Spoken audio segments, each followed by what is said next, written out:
My name is Yadon Yasharal, and the title of today's Bible study, it's not Shabbat, it's Bible study, is Spiritual Manifestation. Spiritual manifestation. And one of the main reasons we're not to really judge individuals is because we don't know the end of the matter. Only the Father knows the end of the matter, and only the Father and the Son can look at a man or a woman's heart and truly see what's there and the spirit that that person has and the measure of that spirit, because that's the source of it. So they know how much they gave you. So what we have to understand is our whole time here is to help prepare the saints to manifest into being saints, into being the righteous servants of the Most High. So everything that we go through is not always for us. A lot of times for other individuals, for somebody maybe to step up and assist you and see what kind of person they are. Or situations will happen so other people can see a servant rise out of a situation where everybody counted him dead. It's over. And we read it in the book all the time of all these brothers that are being subjected to all these trials and all these tasks, and they rise above it. And we see one consistent. They repent, they keep the commandments, and they repent, and they trust Yahweh. So what makes us think that in our normal everyday lives, where our people don't even have a clue who they are, why we wouldn't go through those things and be triumphant if we do the same things that our fathers did that worked? So we're going to get into that. Let's go into Ecclesiastes chapter 3.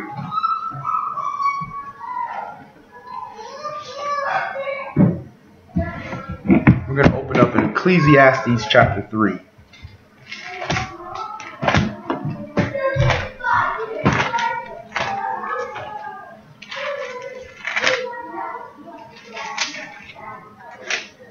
And we're going to start this at verse 1.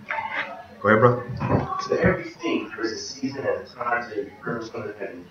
A time to be born, a time to die, a time to plant, a time to pluck up that which is planted, a time to kill, a time to heal, a time to break down, a time to build up, a time to weep, a time to laugh, a time to mourn, and a time to dance, a time to cast away stones, and a time to gather stones together, a time to embrace, and a time to refrain from embracing, a time to get, and a time to lose, a time to keep, and a time to cast away, a time to rend, and a time to sow, a time to keep silence, and a time to speak, a time to love, and a time to hate, a time for war, and a time for peace. So verse 8 said there's also a time of love and a time of hate, a time of war and a time of peace. So you can't be leaning always in one direction, that it's always peace, but it's this brother's coming here to war against you and to destroy your family and harm your nation, and you trying to be peaceful. No, it's war. Once the bullets start flying, that's war.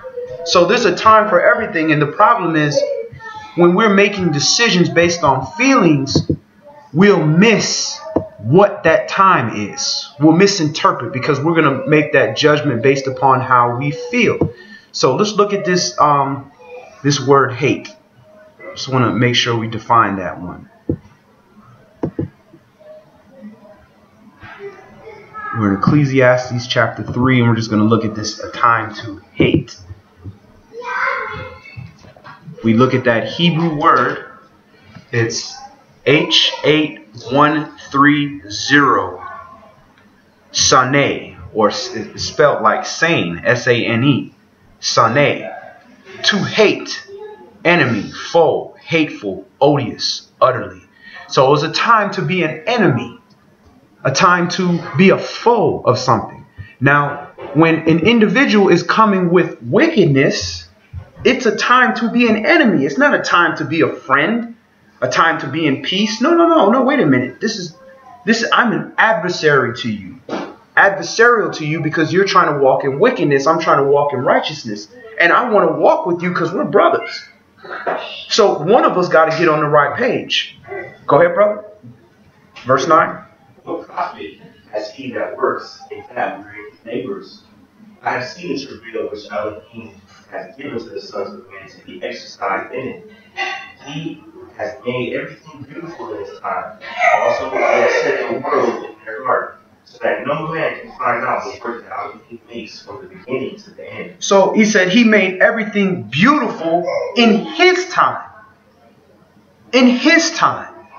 So it's not about, when we want things or when man wants things to happen. It's in his time. And he set the world in their heart so that no man can find out the work that Elohim maketh from the beginning to the end. And you also see scientists forever trying to understand how this world was created. And they can't. Their brains cannot comprehend that. So they just make something up so that they can be a god. Because that's what it all boils down to. I can't explain. If I can explain how it is, then it's not godly. So let me figure out something. Go ahead. Verse 12. I know that there is no good in them, but for a man to rejoice and to do good in his life. And also that every man should eat and drink and enjoy the good of all his labor is the gift of Elohim. I know that whatsoever Elohim does, it shall be forever. Nothing can be put to it, nor anything taken from it. And Elohim does it, that men should fear before him. That which has been is now, and that which is to be has already been. And Elohim requires that which is past. And moreover, I saw under the sun the place of judgment, that wickedness was there, and the place of righteousness, that iniquity was there. I said in my heart, Elohim shall judge the righteous and the wicked, for there is a time there for every purpose and for every work. So there's a time and purpose for everything. So even when you are walking in a wicked state, there was a time for that. There was a purpose for that. That's supposed to be when, in your previous life, when you were walking of the flesh. And as you being reborn, there had to be something to be reborn from, or you just be born. So that's part of the miracle of this was a fleshly, earthly animal, beast, basically. And now this is the son of Elohim. There's a manifestation. You have been made beautiful, but it's in Yahweh's time. It's not in your time. And as much as we want to be that way or be a certain way right away, it's not in our power to do that. It's our power to do things to walk in that direction. But to decide when we make that destination, that's Yah's decision. So when we're dealing with people, we have to have that patience and understanding that this saint is yet to manifest. It's going to happen if it's going to happen, because no man can take away and no man can make it happen according to what we just read. It's going to happen in Yah's time. So if I believe in him or the person, or I believe in the job that I'm sent to do, I'm going to be patient and I'm going to help people. And I'm going to not be such a judge of an individual when they're not walking in the state that I know is right. Because I don't know when that person is supposed to manifest. It could be right after I tell them something, or it could be not manifesting because I don't do what I'm supposed to do. And all that's already written. So the man that doesn't do what he's supposed to do and rebuke his brother is in that same boat with the brother that didn't do what he was supposed to do. Because you knew and you didn't. Go ahead. Verse 18. I said in my heart concerning the estate of the sons of men, that Elohim might manifest them, and that they might see that they themselves are beasts. Manifest them. So again, I use that word beast. They're beasts. A beast doesn't have law. That flesh don't have law. That flesh only has what feels pleasurable to me. What is healing my ailment? What is making me feel at the state that I want to feel? Sometimes we want to feel sad, so we go watch a sad movie. Or we want to be scared, we go watch a horror movie. Whatever that flesh is telling you to do. So let's look at this word manifest. It's H1305. Barar. B-A-R-A-R. To clarify, that is brighten. Examine, select, make bright. Choice, chosen, cleanse, be clean, clearly polished. Purify, purge out. So this is the Hebrew definition of manifest. And you see right here, he said, I wish, what verse was that? Verse 18. I said in my heart concerning the estate of the sons of men that Elohim might manifest them, that he might take that beast and enlighten him, brighten him, and let him see the glory that he was made in. Go ahead, finish that up. For that which befalls the sons of men befalls beasts. Even one thing befalls them, As the one dies, so died the other. Yea, they have all one breath, so that a man has no preeminence above a beast, for all is vanity. But the difference is, a beast breathes downward. Their breath goes into the ground. And once it goes into the ground, that's it. It's done. A man, a son of man, breathes upward. That's why we look to the sky. We open our hands. We breathe upward. So our stuff goes an incense to heaven. Our prayers go upward. So there's a difference between the beast and the man. It actually says that in another spot. I'll pull that reference a little bit later. Go ahead, brother. Verse 20. All go unto one place, all are the dust, and all to dust again. Who knows the spirit of the man that goes upward and the spirit of the beast that goes down? Okay, there it is. All right. That's the reference I was getting at. Go ahead. Wherefore I perceive that there is nothing better than that a man should rejoice in his own works, for that is his portion. For who shall bring him to see what shall be after him? All right. Let's go ahead and move on to Matthew chapter 13. Mattathiah chapter 13. Part of the frustration that we have in this word, when you see servants and we have to minister to each other about, patience with our people, because we fight with each other and we try to help each other and we are like watching somebody walking straight to a hole, and we know the hole is there because we fell in it. And we're saying, don't do that, don't do that, don't do it. And they're trying to kill you for doing that. And you get frustrated. You say, you know what? The hell with all of y'all. All of y'all just walk in that hole. But you see it. You're responsible. You are the shepherd because you see. You have to say something. Now, that doesn't mean that you have to put them in a headlock and pull them out the hole.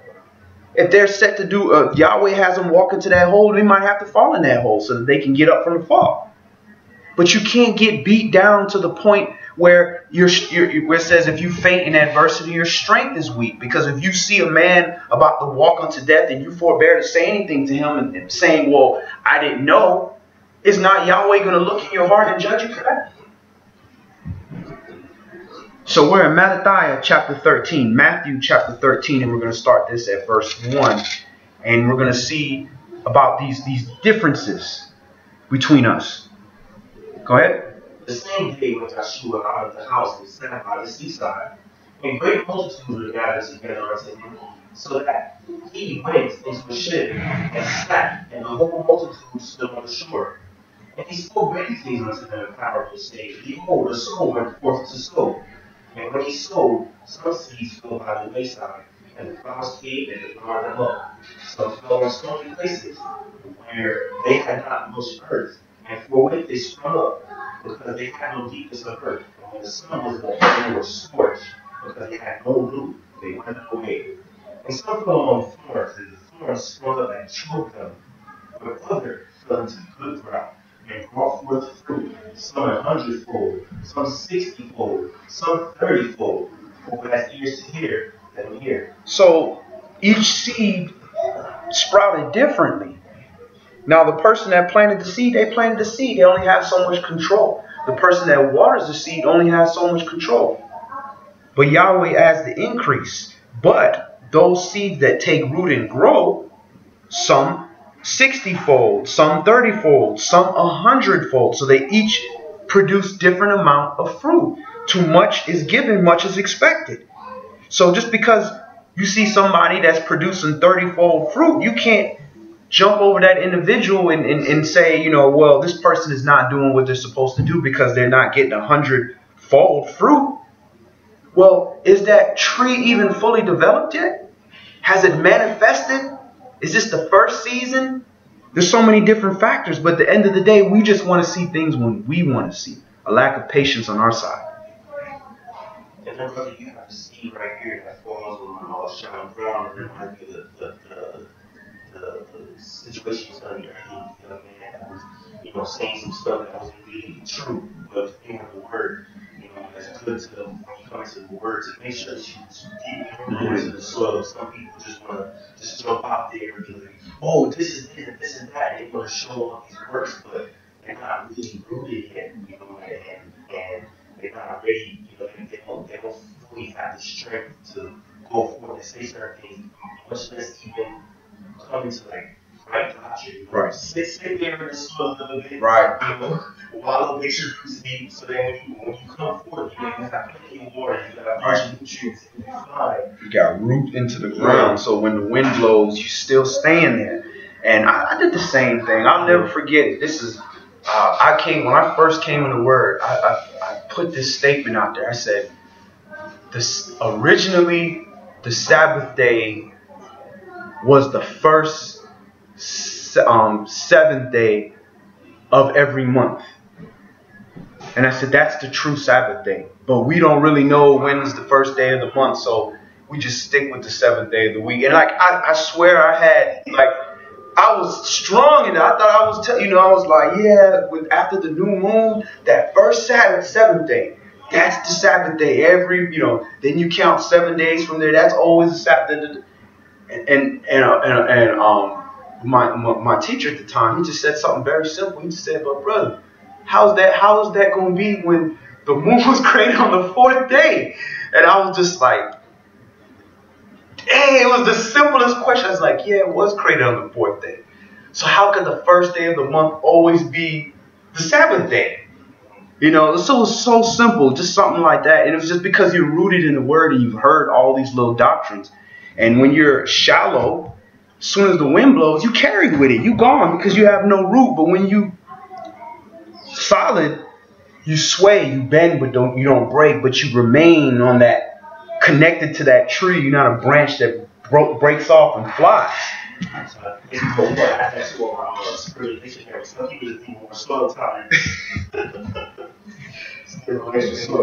you get a little dirty.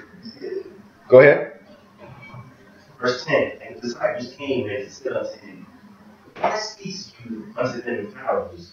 He answered and said unto them, because it is given unto you to know the mystery of the kingdom of heaven, but to them it is not given. So he could have just came out and told everything plain.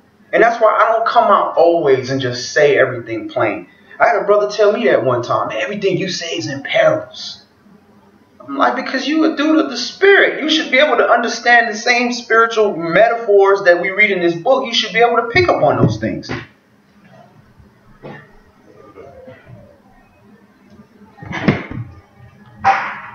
All right. Just 1 second.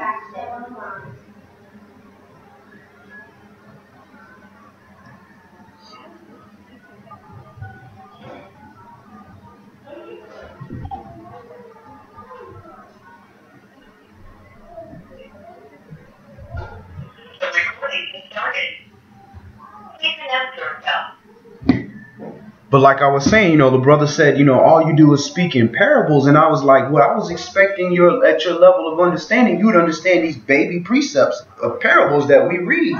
And, the brother would nod and agree all the time. And I would assume he was understanding. And this is the same thing here. Yahshua is speaking in parables so that those with the Spirit can understand.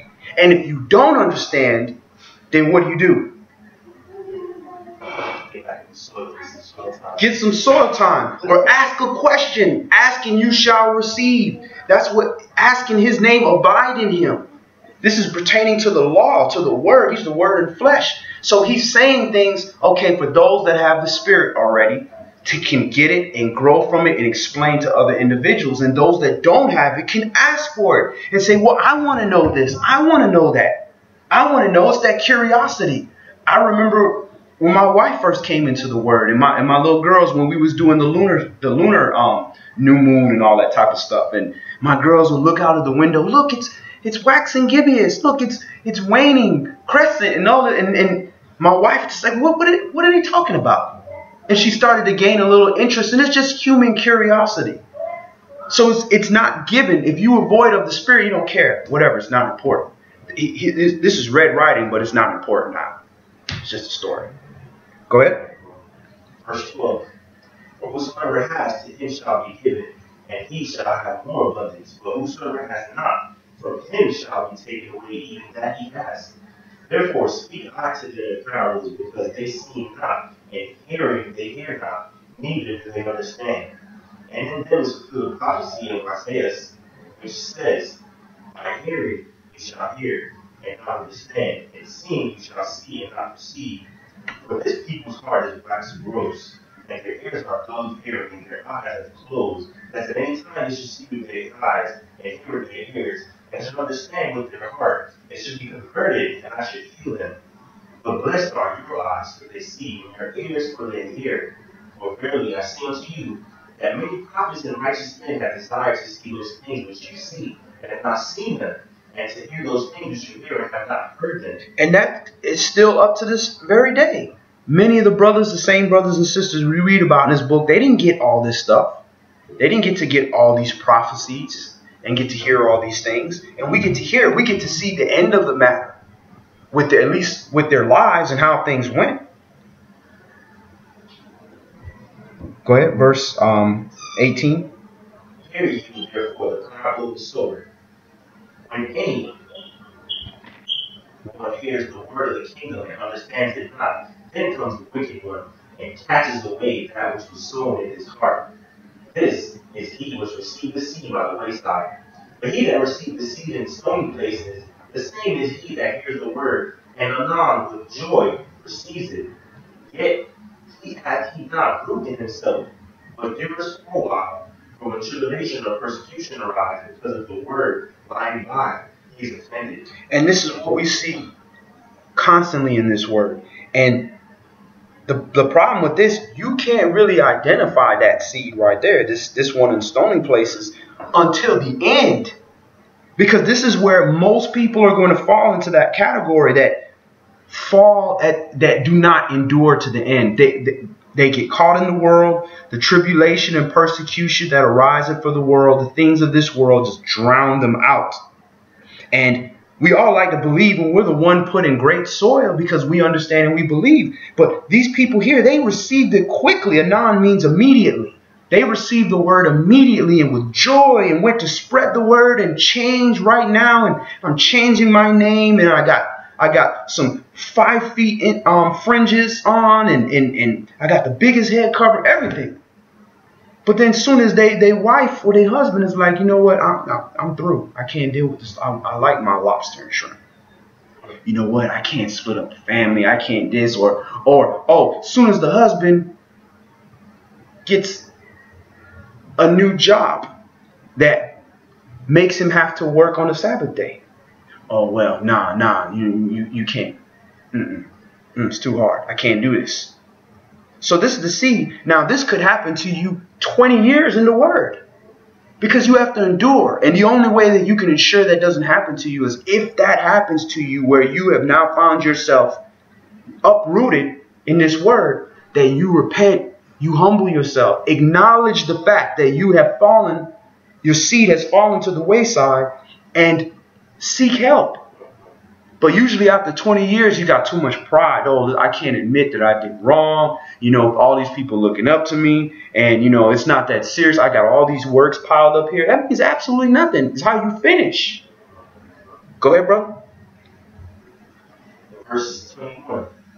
Verse 22. He also that receives seed among the thorns is he that hears the word, and the care of this world and the deceitfulness of riches choke the word, and he becomes unfruitful. But he that receives seed into the good ground is he that hears the word and understands it, which also bears fruit, and brings forth some 100-fold, some 60, some 30. Another parable put he forth unto them, saying, The kingdom of heaven is like unto a man which sowed good seed in his field. But while men slept, the enemy came and sowed tares among the wheat, and went his way. So, kingdom of heaven is likened to a man which sowed good seed in his field. So Yahweh planted good dirt into the ground. And from the dust of the ground, he breathed life into that, and he made a good fruit, a good plant. And that plant, he broke that plant and trimmed those branches and planted another one and created a woman. Then an enemy came and sowed that wicked spirit, that spirit of disobedience among them. And what did he do when he was done? He went his way. Go ahead. But when the blade was sprung up and brought forth fruit, then appeared the tares also. So the servants of the householder came and said unto him, Sir, do you not Did not you sow good seed in the field? From where then has tares? Verse Has the 28. tares? Verse 28. He said unto them, the enemy has done this. The servants said unto him, will you then that we go and gather them up? But he said, no. That's why you gather the tares, root up also the wheat with them. So if we look at it from a physical standpoint, the wheat bears fruit. So it is heavy. It tends to lean over. It humbles itself. The tare has no fruit, so it's straight up in the air and it's proud. And you grab the tares first because they're straight up in the air. But in that physical process, you might accidentally grab some of the sheep. You might grab some of the wheat. So no, let it all grow. Also, with us, we don't know the difference between the tare and the wheat. We can see tare-like activities, wheat-like activities, but at the end of the day, the harvest isn't done. It's not ready. The harvest isn't ready yet. So we can't prematurely make those decisions by judging people or judging individuals and situations and saying this is the end of the matter, because we don't know the end of the matter. Thus why you might accidentally root up some of the wheat with the tares. Because you quit to throw somebody in, and I always use Saul as an example. The Apostle Paul. He could have easily been called a tare. Easily. Any time. While he leading the people out into the forest. While he leading them back to the temple. Tare, all day. But Yahshua chose that man. So you have to be patient. Just like the fruit. The farmer doesn't know how it's going to be until that fruit grows. Until it comes out, that seed bursts. He got to be patient and wait. Go ahead. Verse 30.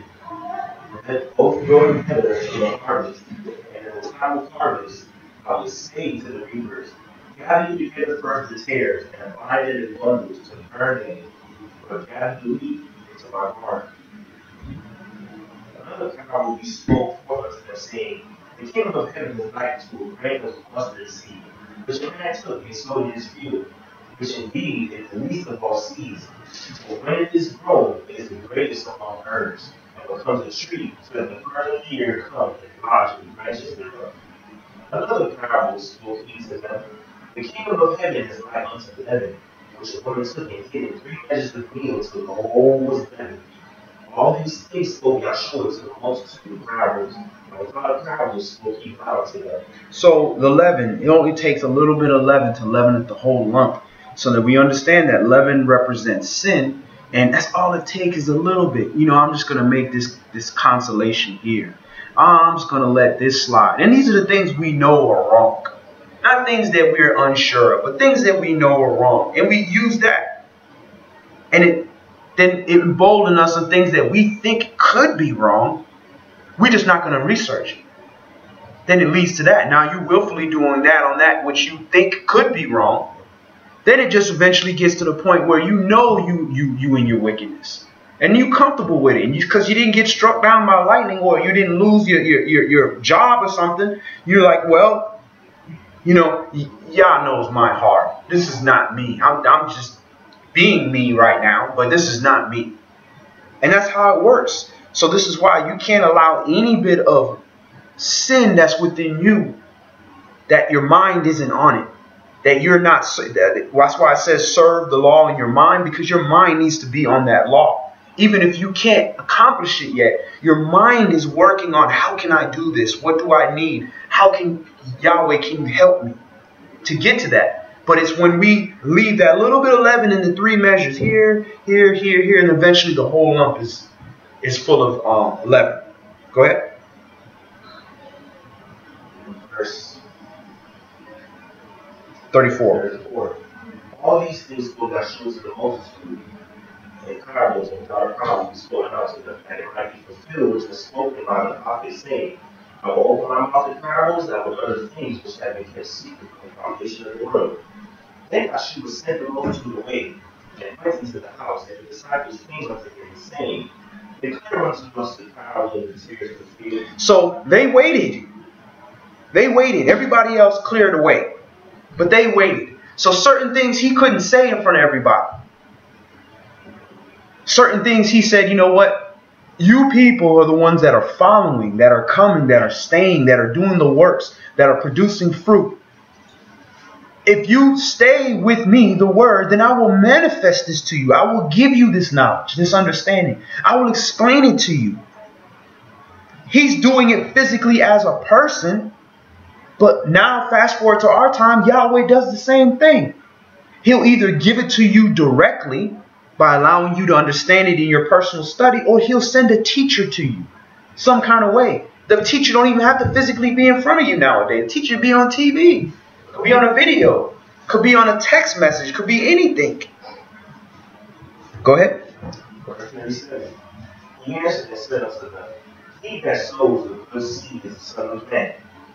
The field is the world, the good seed are the children of the kingdom, but the tares are the children of the wicked one.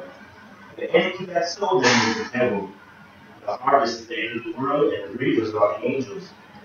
As therefore the tares are gathered and burned in the fire, so shall it be in the end of the world. The Son of Man shall send forth his angels, and they shall gather out of his kingdom all things that offend, and them which do iniquity. So this is what they forget. The Son of Man shall send forth his angels, and they shall gather out of his kingdom all things that offend. So while you with the rapture doctrine, thinking that you gathered up to be with him in heaven, his angels is coming here to gather up the tares to throw it in the fire.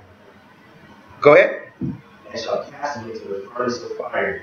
There shall be wailing and gnashing of teeth. Verse 43. Then shall the righteous shine forth with the sun in the kingdom of their Father, who has ears to hear, let him hear.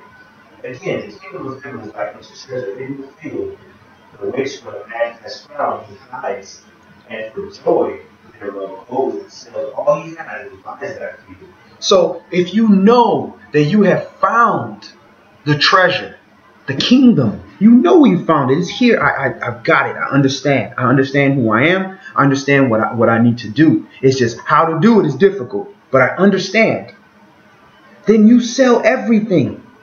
All your other ideas of how I'm going to attain everything that I want, it gets thrown to the wayside. This is the way for me to attain everything. Does that mean you just stop doing things that you need to do? No, you handle your responsibility. But you don't look for the treasure somewhere else after you know it's here. Now it's here. You say, okay, well, I don't know exactly where it is, but I know it's here in this field. Inside of this field, let me get into it. Let me find it. And let me utilize whatever I can use to help me find things that I need to find in here. If you found it. But an unstable person, a double-minded person won't do that. That's not good enough. Because they don't truly believe. Go ahead. In verse 45. Again, the kingdom of heaven is like unto a merchant man seeking goodly pearls, who, when he has found one pearl of great price, went and sold all that he had and bought it. If you got the real thing, what you keep looking for. You got the goodly pearl. All this other stuff was just for you until the time that you would get this. It's the same thing with our sinful flesh. The ways that we did, that was just there. That was just to get you by, to survive where you grew up, to learn the knowledge that you learned, to make the connections that you need to make. It was all those things for you to learn that you're not like the world, that you are different. But then once that spirit comes and it's to you, you're supposed to get rid of that stuff. It's worthless to you. Go ahead. Verse 47. Again, the kingdom of heaven is like unto a net that was cast into the sea and gathered of every kind, which, when it was full, they drew ashore, and sat down, and gathered the good vessels, and cast it bad away. So shall it be at the end of the world. The angels shall come forth, and sever the wicked from the just, and shall cast them into the furnace of fire. There shall be wailing and gnashing of teeth. That's got to be scary. The son of Yahweh just keeps telling you that. And he's going to come, and the angels are going to cast them into the fire. And there shall be weeping and gnashing of the teeth. And the son of heaven is like and cast into the fire. And there shall be weeping. He's just constantly telling these brothers, like, look, pay attention. He don't want everybody. He started the whole world with 8 people. Started it over again after the flood with 8 people. He don't need everybody. He don't need all of Israel. He killed off everybody 20 years and over that left Mizraim, except for 2 people. He don't need everybody. He don't need everybody in your family. He don't even need all of you. Because that wickedness, that flesh, he leaving that behind. I got a new uniform for you. That was right here on this old earth. There's a new heaven and earth coming. I got an uncorruptible body for you. So he don't even need all of you. So he wants you to get this point and understand he don't need everybody. So you shouldn't need to agree with everybody. You shouldn't feel that you have to be like everybody and get along with everybody. Because at the end of the day, Yahweh don't want everybody. And there's either good and there's evil. So how are you going to just agree with everybody if there's a good and evil? It's not going to happen. Go ahead. Finish that out. Verse 15. That shall cast into the furnace of fire. There shall be wailing and gnashing of teeth. Yeshua said unto them, have you understood all these things? They said unto him, yes. Yes, we understand. No more weeping and gnashing of teeth. We got it. No more. Yes. Forget everything you had. Everything else was temporary. That's a shadow of things to come. This is the real deal. Forget everything else and focus on this. Got you. Or else weeping and gnashing of the teeth. I got you. Right. Go ahead. Verse 52. Then said he unto them, therefore the scribe which is instructed into the kingdom of heaven. So you're going to have to take instructions. It doesn't necessarily have to be from a man physically or a woman. It could be just out this book. Those are instructions. You got to follow these instructions. But we constantly show that we can't follow instructions. And if you can't follow instructions, how the hell are you going to stay on a narrow path when you don't really have much room to the left or to the right and you can't follow basic instructions? Go ahead. And said he unto them, therefore every scribe which is instructed unto the kingdom of heaven is like unto a man as a householder, which brings forth out of his treasure things new and old. You're always learning. You have been received instructions, but then you come across a young brother who is new in the word and has a new spirit, and Yahweh's revealed something to him, and you're like, wow, that's a new treasure. It's a different world. It's a different situation, a different view. Thank you. Put that into my treasures. Now let me share some of this old thing. Look at this menorah right here. Do you understand what these seven lamps stand for? Old treasures and new. Go ahead, bro. Finish that out. And it came to pass that when Yeshua had finished these parables, he departed thence. And when he was coming to his own country, he taught them in their synagogue, insomuch that they were astonished. He said, where had this man this wisdom and these mighty works? Is not this the carpenter's son? Is not his mother called Miriam? And his brethren James and Joseph and Simon and Judas? And his sisters, are they not all with us? Where then has this man all these things? And they were offended at him. But Yeshua said unto them, a prophet is not without honor, save in his own country and in his own house. Let's look at that word offended in him. Because we think always when we see that word offended, like, somebody, says something disrespectful to you or something like that. And you're just, I'm just offended. Well, let's look at what they meant in the Greek. And they were offended in him. It is G4624. Scandalizo. Skandalizo.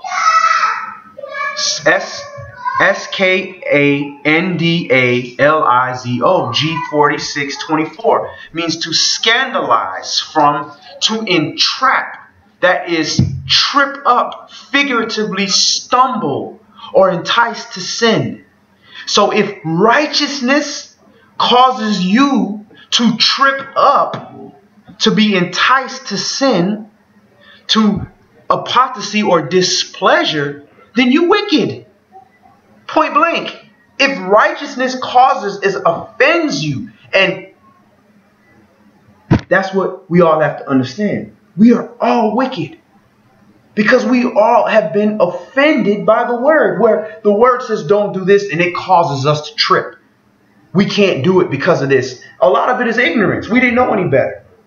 We didn't know how to walk in this word. A lot of it is just not wanting to let go of that sinful flesh, and it offends. So Here's a good example. When a brother is offended and he says something that's incorrect and you rebuke him in a respectful way. It's different if you say it disrespectfully.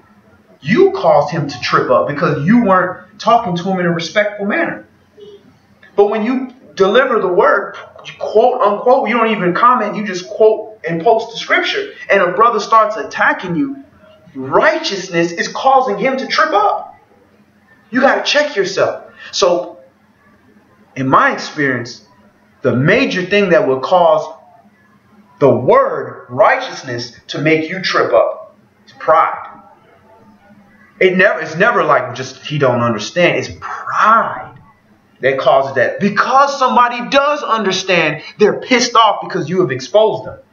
If they didn't understand, they'd be like, well, how does this apply? I don't know, explain this to me. It's a whole different spirit. I'm not sure. I don't follow you. Can you point out? But when they know that they're wrong, they get angry. Just like you accuse a thief of stealing their stuff. They quick to fight. They ready to fight. All right. Did we finish that? Verse 58. Mm-hmm. And he did not make my words there because of their unbelief. Right. So a prophet is not without honor except in his own place, because everybody know all the wickedness you do. My mother-in-law stays with us, so she hears all the arguments that my wife and I have, me being fleshly and all the different mistakes that I've made. And it's difficult for her to receive the word from me because she's so close. All she has seen me from before I was in the word. When I'm, having to bail me out of jail and all kind of wickedness and these things. So that it's hard for somebody when all they have seen is you carnally and they don't understand you spiritually. It's hard for them to see the other side. It's very difficult. And that's why you have different servants. It may be another servant that can come and minister and do those type of things. But we have to learn once we come in the word spiritually, not to trip up with those same things that a carnal person, you expect a carnal person that's not in the word to trip up on something carnally. But when you're spiritually, you should not be falling for those same pitfalls, because you understand, let me not judge this person. I know this person is a certain way, or I think this person is a certain way, or they've been a certain way to me, but I'm going to judge you word by word, day by day, minute by minute, situation by situation, because I don't know when the spirit is on you or when it's off you unless I can identify that spirit. All right, let's go ahead and move on. We're going to go into Yohanan chapter 14. John chapter 14. So Yeshua talks about, I will manifest myself to him. I will give him that understanding. To you it's been given, but not to them. Well, how is he going to do that? He's just going to show up and tell you, hey, don't do that. Just disappear. Like with the Flintstone commercial cartoon. He had the one little guy on one side, and then he had the little evil guy on the other side, and he just tell you what to do. That's not how he's going to manifest himself to you. It's going to be polyrhythmic application. There's going to be touching in two places. You're doing something, he's doing something. It's not just one way. When it's one way, that's the quickest way to destroy any relationship, when it's only one-sided. John chapter 14. And we're going to start this at verse 1. Go ahead, bro. Let not your heart be troubled. You believe in Yahweh, believe also in me. In my Father's house are many mansions. If it were not so, I would have told you. I go and prepare a place for you. And if I go and prepare a place for you, I will come again and receive you unto myself, that where I am, you may be also. And where I go, you know, and the way you know. Thomas said unto him, Master, we know not where you go, and how can we know the way? Yeshua said unto him, I am the way, the truth, and the life. No man comes to the Father but by me. So he said, you know the way. You know where I'm going. I'm going to heaven. I'm going to Yahweh. I'm going to be my Father. You know where I'm going. And you know the way. You know how to get there. I don't understand. Well, he said, I am the way, the truth, and the life. No man comes to the Father but by me. You know the way because you saw me do it. You're going to see me do it. Believe and do your best and resist this flesh unto the end. That's the way. There's only one way. Period. Until the end. And everywhere that you fell short because you endured to the end, he got that. He got that. Go ahead. Verse 7. If you had known me, you should have known my Father also. And from henceforth you know him, and have seen him. Philip says, and Master, show us the Father, and it suffices us. Yeshua said unto him, have I been here so long a time with you, and yet have you not known me, Philip? He that has seen me has seen the Father. And how say you then, show us the Father? He's invisible. He's invisible. So you can't see him. He's a spirit. He doesn't have to take a form to do something. Pure energy. So when you're seeing Yeshua, you're seeing that same spirit that Yahweh, the originator, that created the Word in the beginning. You're seeing that in Yeshua. So you're seeing the Father through the Son. Carnally, that doesn't make any sense. Why do you think he gives us children, and you look at the children and people come and look at your kids and oh goodness, that's you right there. That's you. Oh, look at this look at the little caramel one. Oh, that's your twin right there. That's so you can understand that you see the Father in the child. So that's physically, carnally. And he's a spirit. So how would you see the Father in the Son? How are you going to see that? Spiritually, like you said, through his character, what he does, his deeds, his fruit. How does he treat people? When he's in charge and when he's not in charge. When he's superior and when he's inferior. When it's a man or it's a woman. The weaker vessel is stronger. How does he handle that situation? Is it according to this book? Then I have seen the Father. Go ahead. Verse 10. Believe you not that I am the Father in me? The words that I speak unto you, I speak not of myself, but the Father that dwells in me, he does the works. Believe me that I am the Father, and the Father in me. I must believe me for the very work's sake. And that is one of the most important things in this word. Don't believe what these people say. Believe their works, their deeds. You telling me you a servant of Yahweh, where is your works? Where are your deeds? What can I witness that you're a servant of Yahweh? Not just because you read some scripture or you said something or you got some fringes on. Where are your works? Let me see your family. Let me see your friends. Let me see your life. Let me see your fruit that you're producing. How are you helping your nation? Even if you are just studying, you're going to see that individual trying to study, trying to offer, trying to find information, connecting other people, trying to help in whatever little way they can. Because they're not teachers. But spreading, giving the information off, putting things up, a little bit of light that they have, they flicker in a little bit of light. Go ahead. Verse 12. And verily I say to you, he that believes on me, the works that I do shall he do also. The greater works than these shall he do, because I go unto my Father. And whatsoever you shall ask in my name, that will I do, that the Father may be glorified in the Son.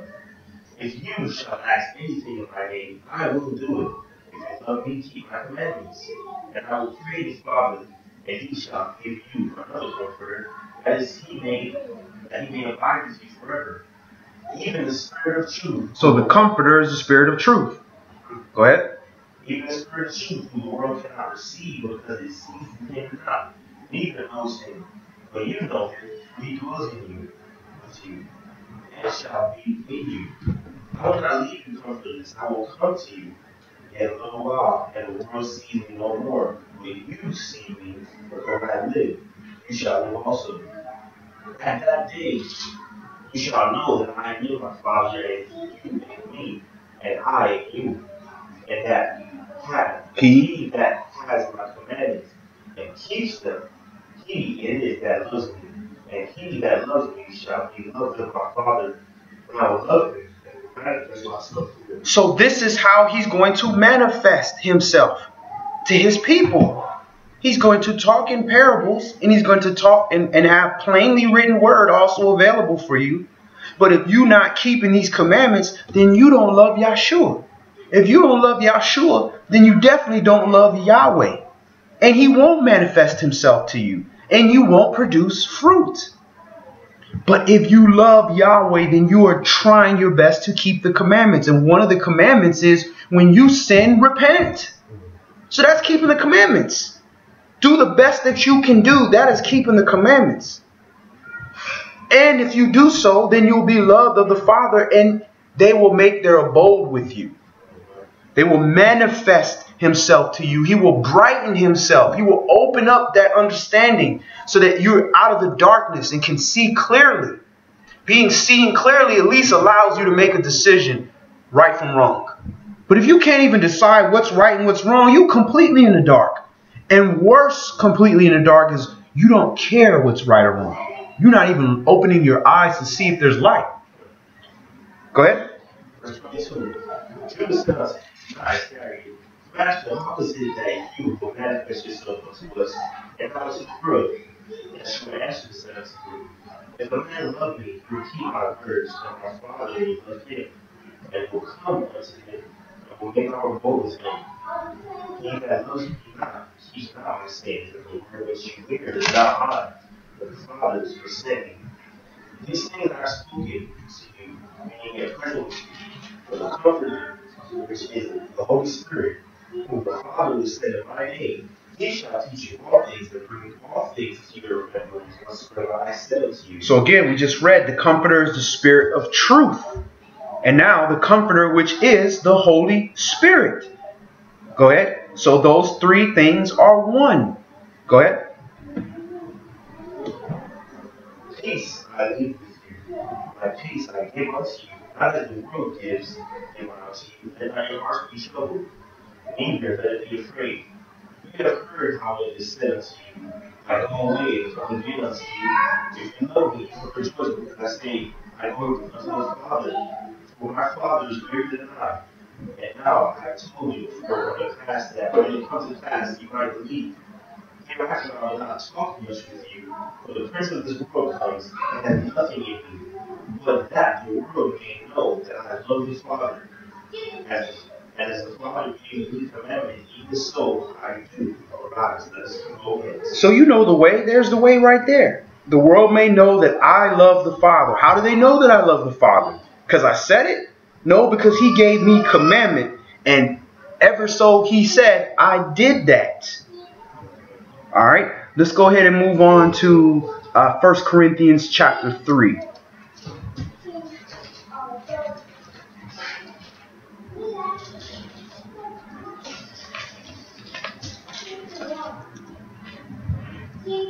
First Corinthians chapter 3. And we're going to start that at verse 1.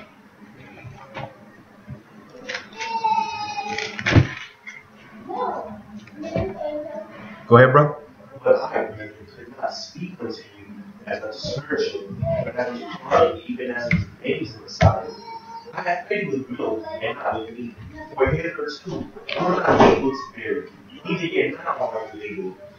For you are yet carnally. For as there is among you envying and strife and divisions, and you not carnal and walk as men. For while one says, I am Paul, another, I am Apollos, are you not carnal? Who then is Paul?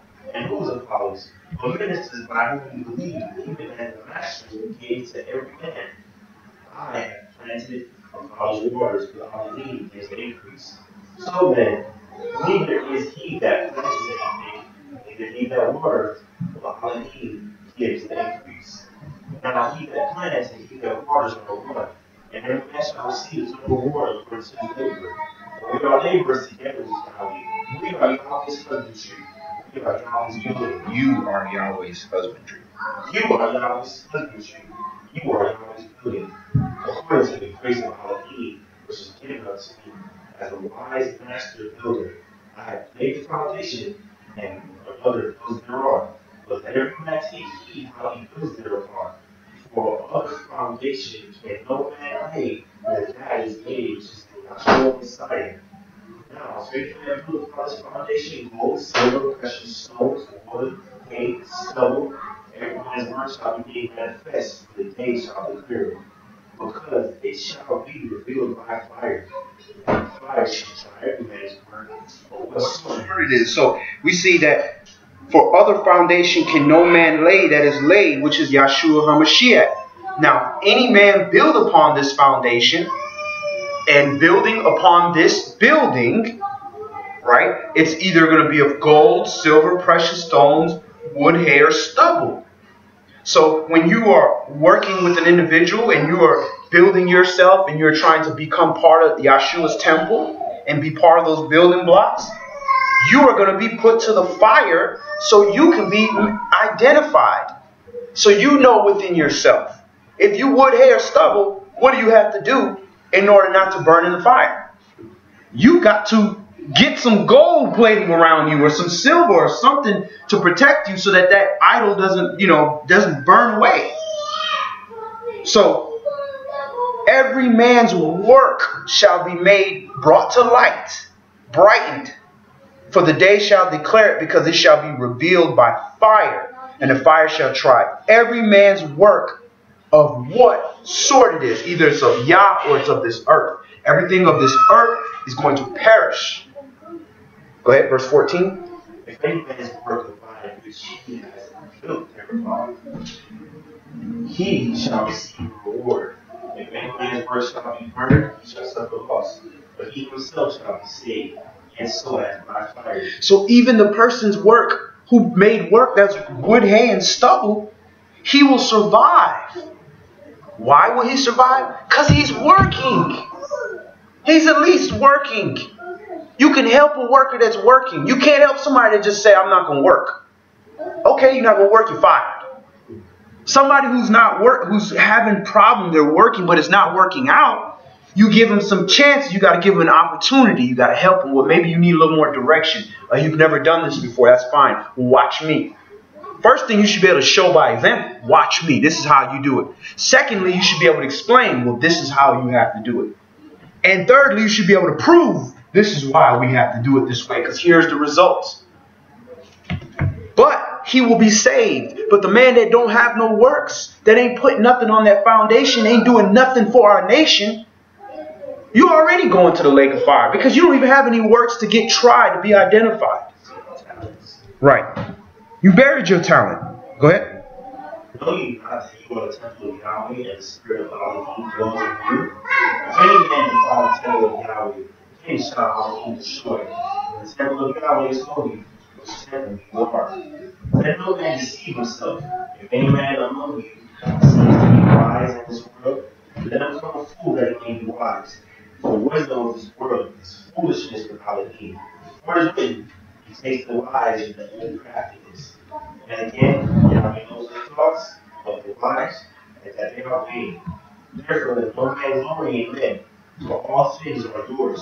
For the fall, or powers, or sickness, or the world, or life, or death, or things present, or things to come, all are yours. You are Messiahs, and the Messiah is Yahweh's. So, verse 19, for the wisdom of the world is foolishness with Elohim. For it is written, he taketh the wise in their own craftiness. So we think that we're wise. We can beat this system. This is how I don't have to abide by this contract that I was born into. And I can be successful. This is how I'm going to do it. I got a crafty way that I'm going to go about doing it. I'm going to do it this way. I'm going to do that. And I'm going to make my $1 million. And I'm going to do this and do that. And Yahweh traps the crafty, the people in their own craftiness. He taketh the wise. Because the wisdom of this world is foolishness. It's pure foolishness. Everything, if it's righteous, it shouldn't need all this advertisement and all this focus and all this trickery and all this monetary influence to come about. It shouldn't take all that. If it's righteousness, it's here, it's tried, it's true, it's tested, and here's the instructions straight from the Creator. You good to go. But we want to find every single way around of doing things to reach the end goal. We still want the end goal. We still want the kingdom. Nobody's saying, well, I don't want the kingdom. We want the kingdom. But we want to figure out a new way to get there. It says it's a narrow path, but we're going to find a different way to get there. All while having a whole book full of people that took the narrow path and chose not to take the narrow path. And all those that chose to take the narrow path, they were blessed. And all those that try to find their own way, we saw the end of them. Every single one of them, if they did not endure unto the end. So let's go to 1 Corinthians chapter 4 and just continue. Let a man so count us as ministers of the Messiah and stewards of the mystery of Elohim. Moreover, it is required of steward that a man be found faithful. But with me it is a very small thing that I should be judged of you, or of any man's judgment. Yet I judge not my own self, for I know nothing about myself, yet I have nothing to be nothing. Yet I am not hereby justified. But he that judges me is Yahweh. Therefore, judge nothing before the time until the Master come, who both will bring to light the hidden things of darkness, and will make manifest the counsels of the hearts. And then shall every man have praise of Elohim. So this is why you judge nothing before it's time, because we don't know what the end of the matter is going to be. So if we look at a brother and say, you know what, that dude is wicked, I hate him. You have judged him. You've already killed him. You've decided, I hate you. I'm not going to do anything to save your life. Because when you hate somebody, you want to kill them. When you go to war, that's hate. I'm trying to kill you. You're an enemy. So we don't want to judge something before it's time, because Yahshua, when he returns, is going to make all this manifest. He's going to brighten everything and show you exactly where people stand. And now at that time, the righteous judge will judge. Go ahead. Verse 6. And these things, brethren, I have in a figure transferred to myself and to Apollos, for your sakes, that you might learn in us not to think of it above that which is great, that none of you be puffed up for one against another. You're nothing. This is what he said. The person that plants and the person that waters are the same. They're one. They're not greater. The one that adds the increase, that's the great one. So none of us should be puffed up against each other. Verse 7. For who makes you to differ from another? And what have you that you did not receive? Now, if you did receive it, why do you glory as if you have not received it? Now you which are full, now you are rich. You have reigned as kings with us, and I would that you did reign, that we also might reign with you. For I think that Elohim has set forth us the apostles last, as it were appointed for death. For we are made a spectacle unto the world, and to angels, and to men. So when you go back up to there, verse 7, it says, for what maketh you to differ from another? What has you that you did not receive? Now, if you didn't receive it, why do you glory? As if you had not received it. If you did receive it, why do you glory as if you not received? Act like you had something before. Why are you acting like you had never had the Spirit before? Like you had never walked in righteousness. Carry yourself in humility. Stop acting like you so excited. You're such as great. You're better than everybody. All this foolishness. Act like you've been had it. Act like you know how to be a champion. Don't act like this is the first time as soon as you get rich, you driving up in 10 Lamborghinis and with Gucci print on it. You like, man, dude, act like you've been had money. All right, go ahead, finish that. For we are fools for Messiah's sake, but you are wise for Messiah. We are weak, but you are strong. You are honorable, but you are despised. Even unto this present hour we both hunger and thirst, and are naked and buffeted, and have no certain dwelling place, and labor, working with our own hands, being reviled, we blessed, being persecuted, we suffer it, being defamed, we entreat. We are made as the filth of the world, and are the offspring of all things unto this day. I write not these things to shame you, but as my beloved sons, I warn you. For though you have 10,000 instructors in Messiah, yet have not many fathers. For the Messiah, I have begotten you in the good news. Wherefore I beseech you, be you followers with me. For this cause I have sent you Timotheus, who is my beloved son, and faithful in the master, who shall bring you into remembrance of my ways, which be in Messiah, as I teach everywhere in every assembly. Now some are puffed up as though I would not come to you, but I will come to you shortly if the Master will, and will know not the speech of them which are puffed up, but power. For the kingdom of Yahweh is not in word, but in power. What will you? Shall I come to you with a rod or in love and the spirit of meekness? All right, so the kingdom of Elohim is not in word, but it's in power. So it's not all about just running your mouth and talking. It's the power, the authority, just the power of everybody doing one thing and you not saying a word and doing the other thing. That is powerful. Wait a minute, I'm not doing what you're doing. Why is he not doing that? And then now you speak because that is unrighteous, or this is that, other, or this is why we don't need to do this, or you see what just happened to y'all? That's why we don't do that. It's in power. And that's why once you get a hold of this word, all that levels and authorities, it means absolutely nothing, because you speak with an authority that's powerful, that's ancient, that is the wisdom, the real wisdom, and not the foolishness of this world. Let's go to Revelation chapter 7.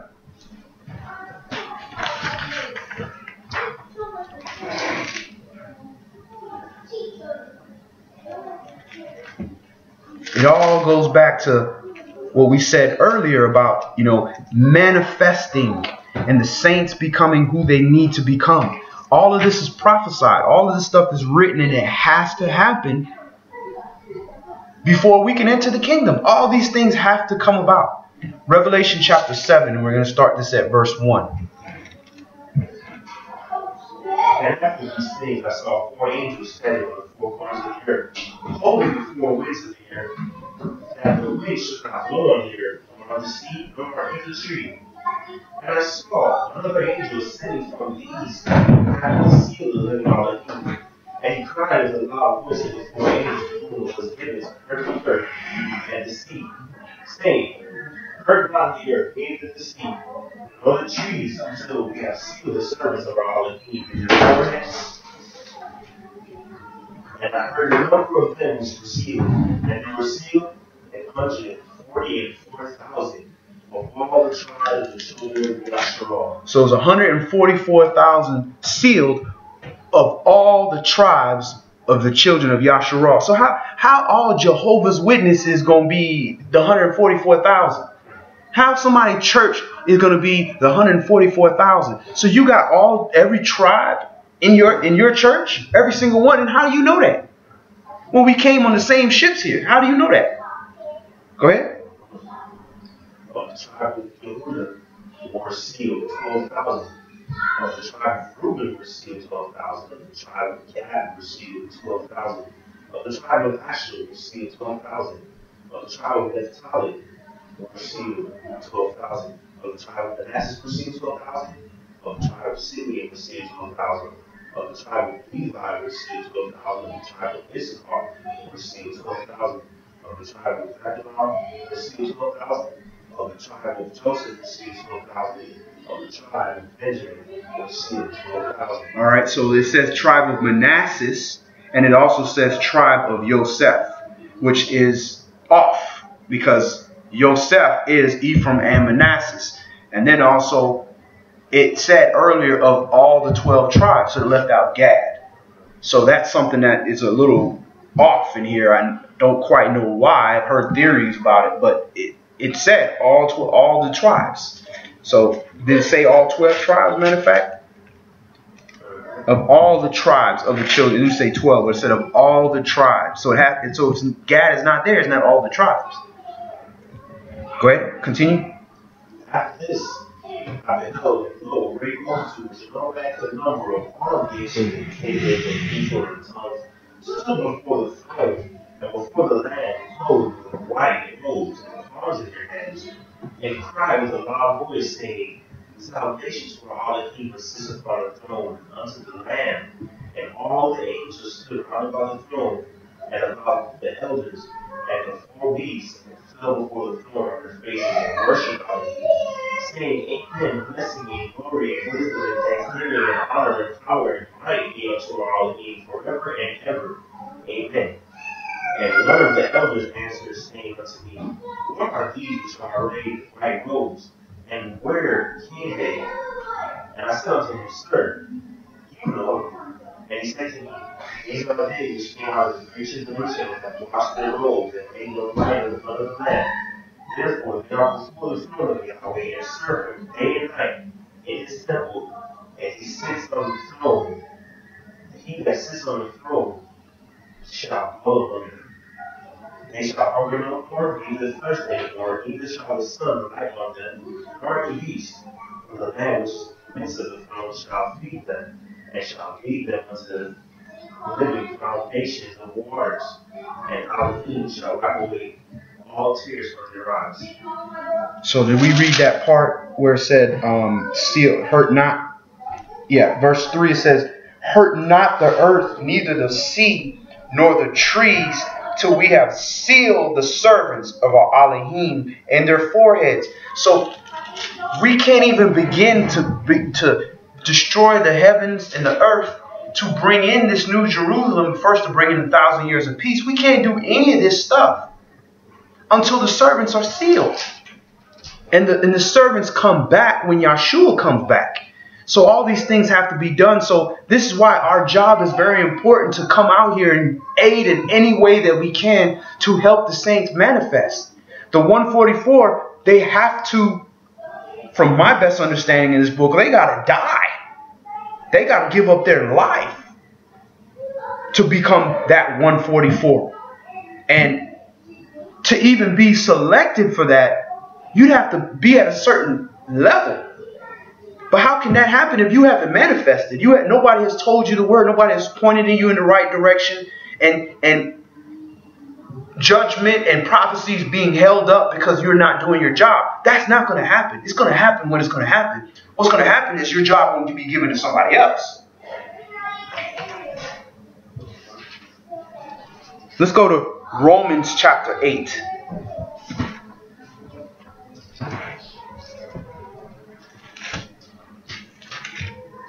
So the angels have to wait. And you can see how the angels are impatient. Like, man, how long we got to sit around here and watch this wickedness? When can we go do what we do?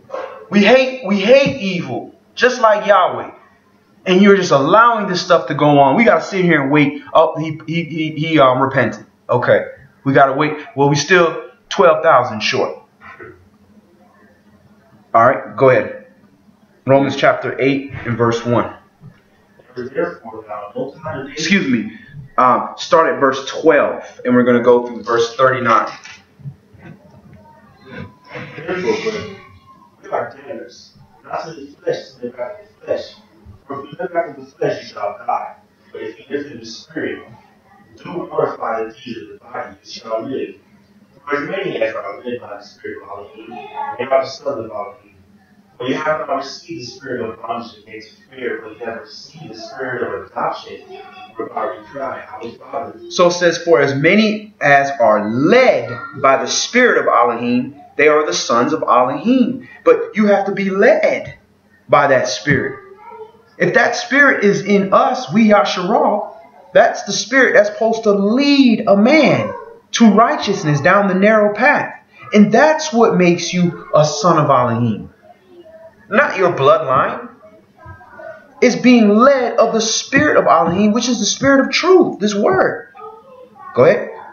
The Spirit itself bears witness with our spirit that we are the children of Elohim. So you try the Spirit by the Spirit. Your spirit, which is a spirit of truth, bears witness of the Spirit that we are the children of Elohim, because we all are bearing witness to that truth. And it's being confirmed within each other because we're reading it right here in the book. Go ahead. And the children that he heirs of Yahweh, and joint heirs of the Messiah, if so be that we suffer with him, that we may be also glorified together. For I reckon that the sufferings of this present time are not worthy to be compared with the glory which shall be revealed in us. For the earnest expectation of the creature waits for the manifestation of the Son of Elohim. So even the earth waits for the manifestation of the sons of Elohim. So even the earth is waiting. How long do I have to be profaned and destroyed and not having no Sabbaths and all this stuff, all this blood? It said the blood cried out from the ground unto Yahweh when Cain slew Abel. So the earth is suffering, and you can tell that. That's why it's all these earthquakes and all these things are happening. These moans and groans, because it's waiting. When is this wicked people going to get off this planet? The wicked people are like the bacteria. That's why you get viruses. That's why you get a temperature and a fever when you're sick, because your body is trying to burn out and get rid of all the bad things that are destroying it. Go ahead. For the creature was made subject to penalty, not willingly, but by reason of him who has subjected the same in hope. Because the creature itself also shall be delivered from the body of corruption into the glorious liberty of the children of Elohim. For we know that the whole creation groans and travails with things together until now. So it moans and groans. Those are the sounds the earth is making. Plates are shifting. Everything is getting ready. And just waiting on the saints, waiting on the children of Yasharal to just wake up and usher in this righteousness of his son returning. But we too busy, watching Basketball Wives and stuff. We worried about Meek Mills and Drake, and who he dating and all that. We concerned with that. Go ahead. People are careful to keep following these things again. That's intoxicating worldly wine that will lead you astray. You begin to think that that's good life. It's not good life, man. You focus on something or all the wrong things. You find yourself quickly unhappy. You watch these programs and they show this 19-year-old boy driving a Lamborghini. You feeling like, man, I done failed in life. Why ain't got a Lamborghini? But he's selling drugs though. Or he's a rapper. Go ahead. And not only they, but ourselves, which have the first fruit of the Spirit, even we ourselves grow within ourselves, waiting for the adoption to wit, the redemption of our body. For we are saved by hope, but hope that is seen is not hope. For when a man sees, why does he yet hope for? But if we hope for that which we see not, then do we with patience wait for it. Likewise, the Spirit also helps our infirmities. For we know not what we should pray for as we ought, but the Spirit itself makes intercession for us with groanings which cannot be uttered. And he that searches the heart knows what is the inward mind of the Spirit, because he makes intercession for the saints according to the will of Elohim. So it's just like a parent. A parent knows what that child needs. I'll sit here and watch my daughter sit here and run up and down acting crazy. It's late at night. She running all over the place, bouncing, hitting people. She's sleeping. I know what she needs. She don't know what she needs. She don't like, I want to go to sleep. Crying. I'm like, you sleepy. Put her down. 5 seconds, she knocked out. She don't know what's better for her. But that's what a father knows. A father knows these things. And that's a carnal father. So imagine a spiritual father. He knows. Imagine a spiritual big brother that went through what you went through and said, you know what? I know what he's feeling right now. I went through that. I had to go through the same thing. All right. This is that pain. This is what this means. He praying about this thing, but this thing right here is hurting him in his heart right now. And he doesn't know how to say anything, but the pain in your heart and the moaning and the way you're saying my name, Yahweh, the way you're moaning to him, he receives that and understands that. And Yahshua's like, look, that boy hurting right there. Give him his wife. Give him his house. Give him his child. Give him whatever. Give him that understanding. Open his eyes so that he can stop running into that wall. Go ahead. Verse 28. And we know that all things work together for the good of them that love Elohim, to them who are called according to his purpose. For whom he did foreknow, he did also predestinate to be conformed to the image of the Son, that he might be the firstborn among many brethren. So to conform to the image of the Son, that means we all gonna look like Yahshua. What about the women? They gonna look like Yahshua too? They gonna grow beards and be carpenters? No. This is an invisible image. It's an image of righteousness. It's the Holy Spirit. You're going to conform to that image and allow that image to control you, not your fleshly image that tells you because you're a flesh and blood creature, you're a male, you got to sleep with all these women because that's what your image tells you. I'm a playboy. That's what I got to do. Go ahead. Moreover, he did predestinate, then he also called. And who he called, then he also justified. And who he justified, then he also glorified. What shall we then say of these things? If Allah be before us, who can be against us? And he that spared not his own son, but delivered him up for us all, how shall he not with him also forgive us all things? Who shall lay any things to charge of Yahweh's elect? It is Elohim that justifies. Who is he that condemns? It is Messiah that died, yea, rather, that is risen again, who is even at the right hand of Elohim who made intercession for us. Who shall separate us from the love of Messiah? Shall tribulation or distress or persecution or famine or nakedness or peril or sword? As is written, for your sake we are killed all day long. We are counted as sheep for the slaughter. Nay, in all these things we are more than conquerors through him that loved us. For I persuaded that neither death nor life, nor angels, nor principalities, nor powers, nor present things, nor things to come, nor life, nor death, nor any other creature shall be able to separate us from the love of Elohim, which is in Messiah, Yeshua, our Master. And for most people, it's like none of these things can separate us from Yeshua. But this paycheck, this money can though, But all these other things, you can kill me, I will die for Christ. Yeah, but you're gonna have to take, a $2 pay cut because you're not willing to work Saturdays. Oh, wait a minute. Oh, wait a minute. Hold on. But we in captivity, and he's merciful. I believe I just gotta confess his name and I'll be all right. That's the foolishness that we're taught. Let's go to Nehemiah chapter 13. Nehemiah chapter 13, and we're just going to read 14 through 21.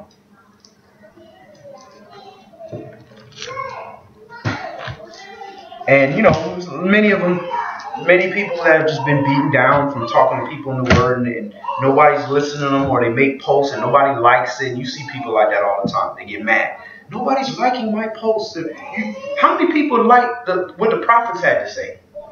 How many people are like, hey, good job, prophet. We like what you had to say. No. When people don't like your stuff, that's usually when you said some good stuff. Because that means it's cutting people. But we so busy wanting to be accepted by everybody and want everybody to like and agree with. That's not why you say things for everybody to agree. You say things because of the truth and you need to say it. But if you're going to be the type of individual that you need, consensus for you to do things, you're not a leader.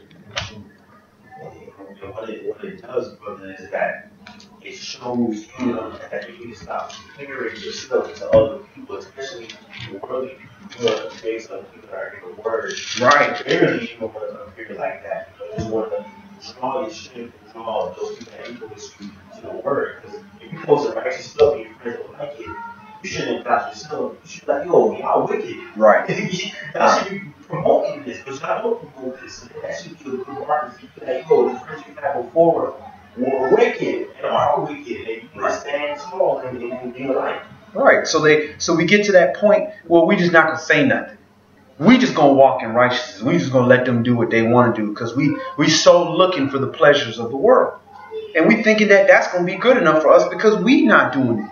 But Nehemiah, what we're about to read here, understands that, man, don't you get it? We get punished as a nation. They didn't send over the people, just the families that was at Yeshua's torture state. They sent all of us, all of y'all people, everyone, all of y'all gone. So we don't grasp that concept. So we have to manifest quickly to help other individuals manifest quickly, unless we want to be here in this captivity longer and longer. And see, the clock already started. It is going to happen when it's happening. But we don't know when the clock started or when it's going to end. So he can easily make it where we 100 years in. We don't know that. We don't have no point of reference. And that non-repentance, you just know that you're about to cut 2/3 of y'all off. Right. 2/3. That's a lot of people. Nehemiah chapter 13, and we're going to read 14 through 21. Remember me, O Elohim, concerning this, and write not all my good deeds that I have done for the house of Elohim and for the offices thereof, In those days saw I in Judah some treading the winepresses on the Sabbath, and bringing cheese and laying donkeys, also wine, grapes, and figs, and all manner of burdens, which they brought us from Jerusalem on the Sabbath day. And I testified against them on the day, wherein they sold victuals and blood. Men of Tyre also therein, which brought fish and all manner of ware, and sold on the Sabbath unto the children of Yehuda and in Jerusalem. And I contended with the children of Yehuda, and said unto them, what evil thing is this that you do and profane the Sabbath day? Did not your fathers thus, and did not our Elohim bring all this evil upon us and upon this city? They bring more wrath upon Yahshua by profaning the Sabbath. So this is Nehemiah chapter 13, and look at verse 18. He's like, but did not your fathers thus, and did not our Elohim bring all this evil upon us? So Yahweh did it, but did not our fathers bring this problem to us? Because they profaned the Sabbath day. And literally, they just got back into the kingdom the second time. They just got back. So they're like, are you kidding me? The same thing that got us here in a state now where we're trying to rebuild something that was already built. That we are just so happy to be back in the home that we should have been in all this time. You are that nearsighted and that carnal that you have forgot all the suffering that our people have went through and our whole city has suffered. Just that quick.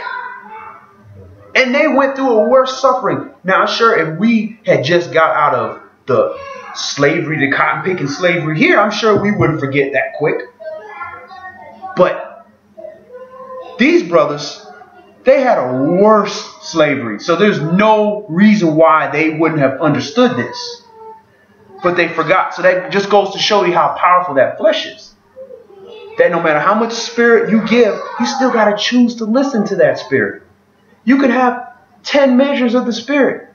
And the brother next to you got one measure, but the one little measure he has, he's listening to it. Don't profane the Sabbath day. Go ahead. Verse 19, and it came to pass that when the gates of Jerusalem began to be dark before the Sabbath, I commanded that the gates should be shut, and charged that they should not be opened till after the Sabbath. And some of my servants set high at the gates, that there should no burden be brought in on the Sabbath day. So, people are not going to like this brother. Nehemiah wasn't, Mr. Popularity. Because he came in there and you read his whole book, contending with the nobles. Look, this is wicked. Get this together. Assigning people, listen, you get here. He was the I believe he was like the sheriff type person, the garrison. He was like head of the security type person. And they had a term for it. I forgot the name of the term that they have it in here. But that was his position.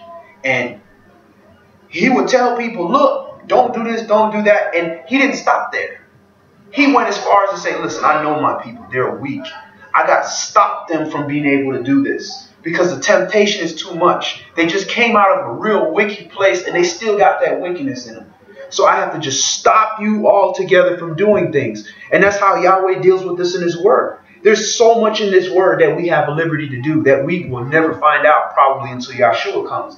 Because a lot of these laws were because majority of you can't handle it. So just don't do that. Like divination and talking to the dead and all that. There may be when a prophet talks to Yahweh or this, that, and the other, he's talking to a spirit, whatever. There may be certain ways that you could probably do it in a good way. But because it's so dangerous and it can cause so many problems, Yahweh just said, don't do it at all. But then you have one man that feel like, well, I'm strong enough. I can deal with it. Bringing some kind of knowledge or wisdom or creating some new wicked practice that shouldn't even exist is now brought into the picture. So that's why we got to start with this, the basic, don't do this and do this, according to what it says. Go ahead. Finish that out, verse 21. So the merchants and sellers of all kinds of ware lodged about Jerusalem once or twice. Then I testified against them and said unto them, why lie you about the law? If we do so again, I will lay hands on you.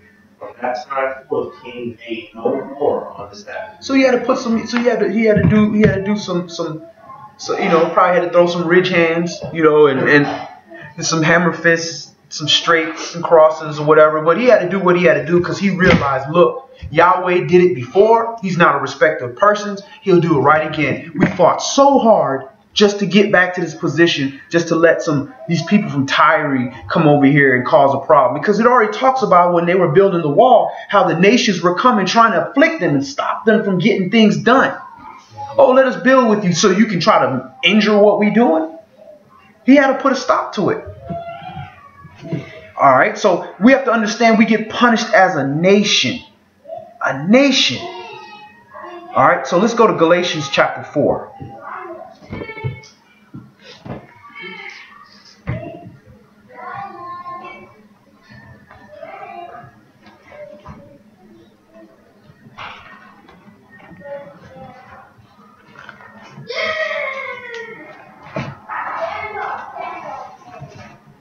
Galatians chapter 4, and we're going to start at verse 1.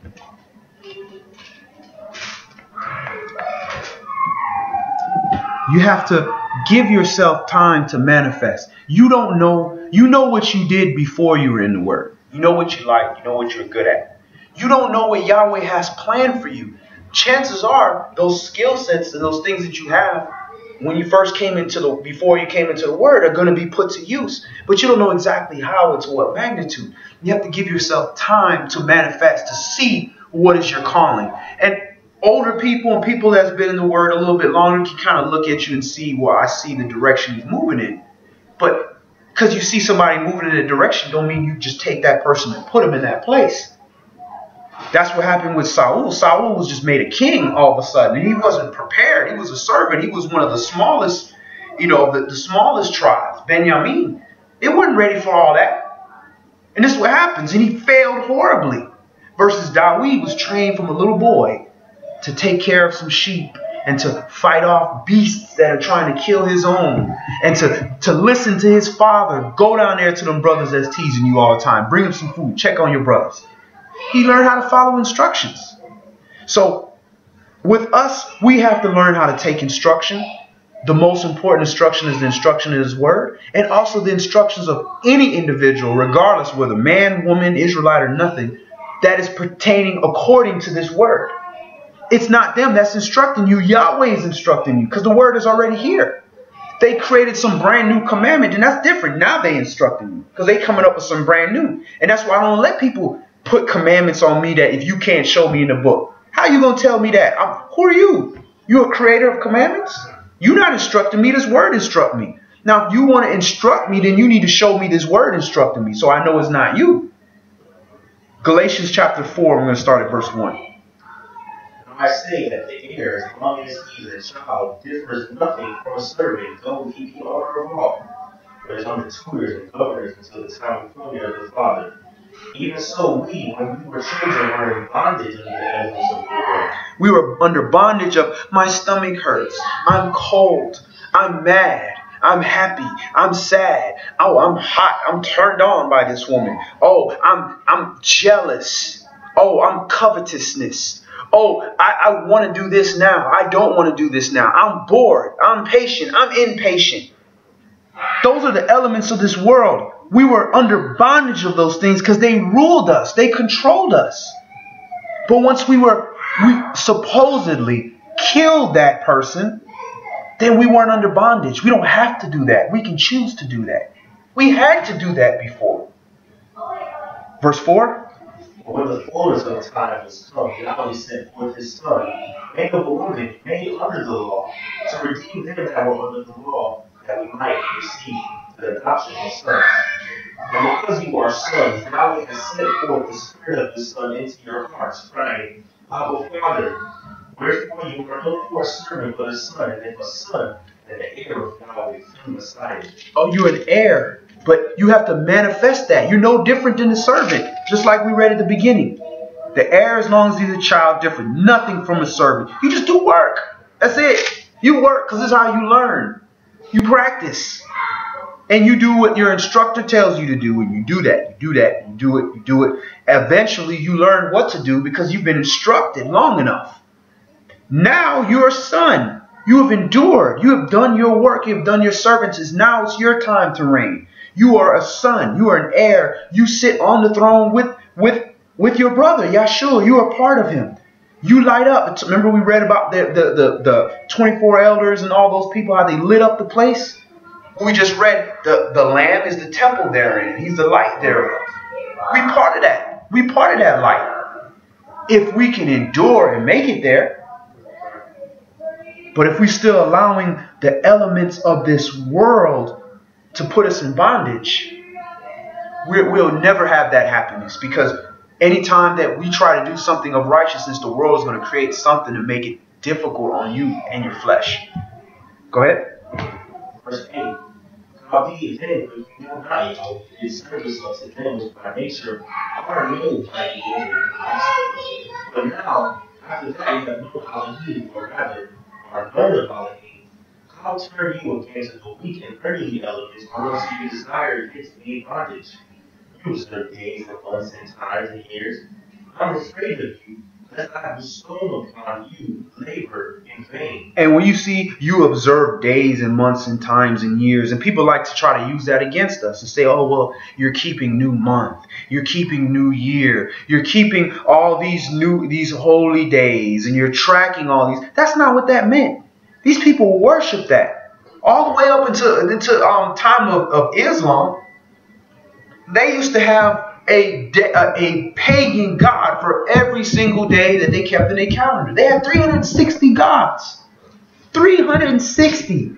And you look at those old Roman calendars, they had the same thing. They had this god of this and this god of this to be this month and this month. That was what they were talking about. Not talking about, oh, you rudimentary people, you're keeping the commandments. No, that doesn't even make sense. Go ahead. Verse 12.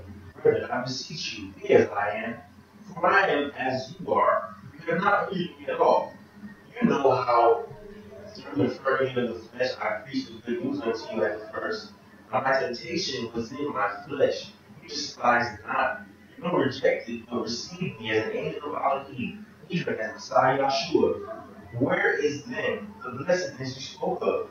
For I bear you record that it is never possible you could have plucked out your own eyes and given it to me. Am I therefore become your enemy because I tell you the truth? You're going to be an enemy to the flesh. Because the truth hurts. They say that for a reason. It hurts. So if your flesh hurts, it don't embrace it. Oh, yes, pain.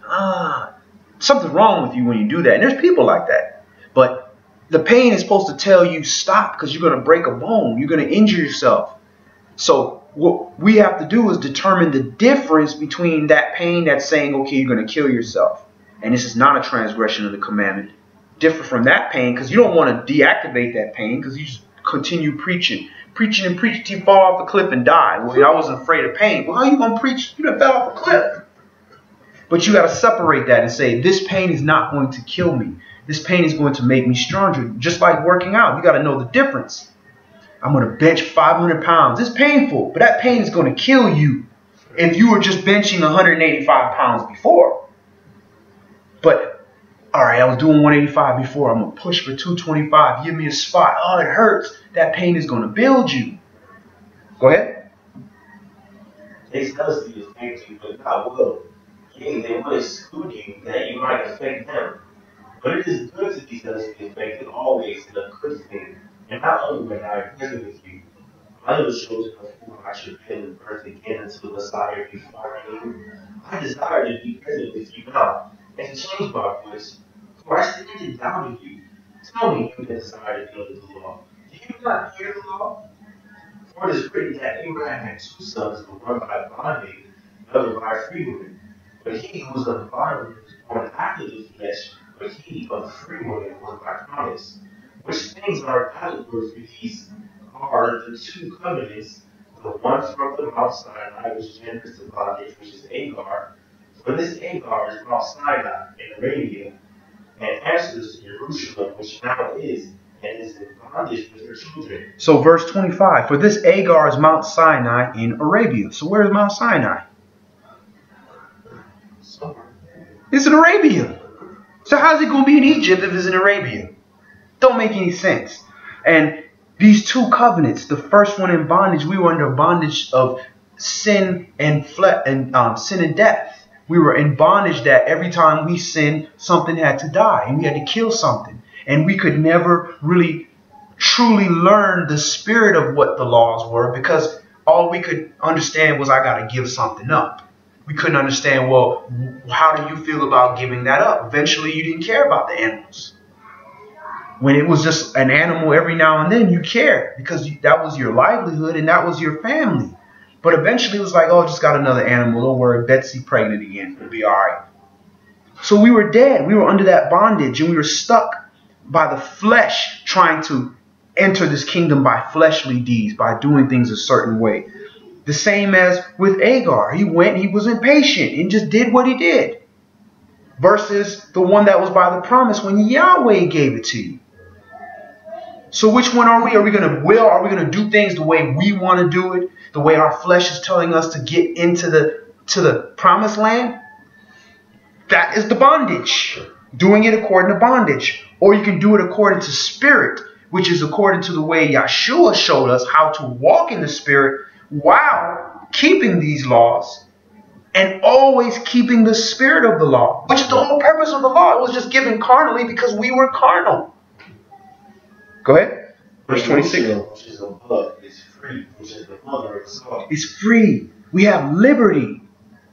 The law is the law for those that need the law to tell them what to do. But for those that are spiritual, they understand the spirit of each and every one of those laws so they can get straight to that spirit. Straight to the meaning of that law. Not having to do this and having to do that to get there. So they can judge in between when it's the right thing to do, when it's not, versus somebody it's always going to be wrong to do this. But they never truly understanding why they can't do that. That's the way in the beginning when you're a child. But as you spiritually mature, you got to learn the difference. But if you can't pay attention as a child to just don't do this or do this, how are you going to get to the point of spiritually doing that? But what we'd like to do is fool ourselves and tell us we over here at the spirituality of the law because we don't want to keep the carnality of the law. And we won't be honest with ourselves about that. And we try to tell other people that. But a servant of Yahweh, he going to see right through that. He going to be like, nah.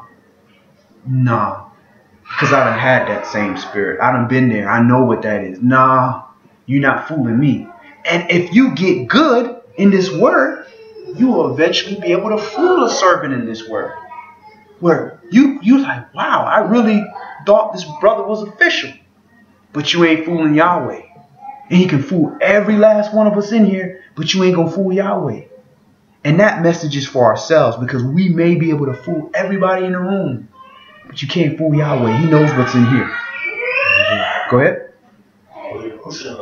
Which is above is free, which is the mother of soul. The church, the body, that is Jerusalem. Verse 27. For it is written, rejoice, ye barren that fearest not, break forth and cry, ye that travaileth not. For the desolate hath many more children than she which has a husband. Now we, brethren, as Isaac was our children of the promise. But as then he that was born after the flesh persecuted him that was born after the spirit, even so it is now. Same scenario. You will be persecuted if you're born after the spirit. Because when you try to do things according to the spirit, the flesh is going to disagree. Your own flesh is going to persecute you. And the people around you that cannot control that flesh are going to persecute you. They will instantly become your enemies. You look at how could somebody love me and all of a sudden hate me? Just that quick. How could somebody that's been loved me my whole entire life just hate me? Just that quick. Because when you're trying to come with the spirituality of the law, they're coming with that flesh and say, no, my flesh disagree with that. And they don't have to hate you in their mouth and tell you they hate you in their deeds by the way that they treat you and by the way they try to make you feel for doing what is right. Instead of just saying, hey, listen, I know it's right. I might not want to admit it, but I know it's right. I just don't want to do it. I don't want to stop you from doing it, but I don't want to do it. And I need time to get there. But that's not how it goes.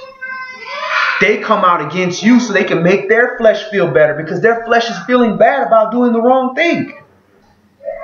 Brother, I think this is like you saying, you know, because we equate ourselves with that enmity. Mm. But it's going to be there. Mm-hmm. You know, we need to acquaint ourselves that there's a spirit that in people that is just against what's in that inside, and we can learn how to deal with that, whether it be learn how to be more meek, or learn how to be more confident in ourselves, or just learn how to have mercy on people so that when we respond to it, it's not like an upset, like we didn't expect this. Right. You know, so we need to learn how to, that's one of the things we need to grow more mature in, is just learn how to counteract that. Patience.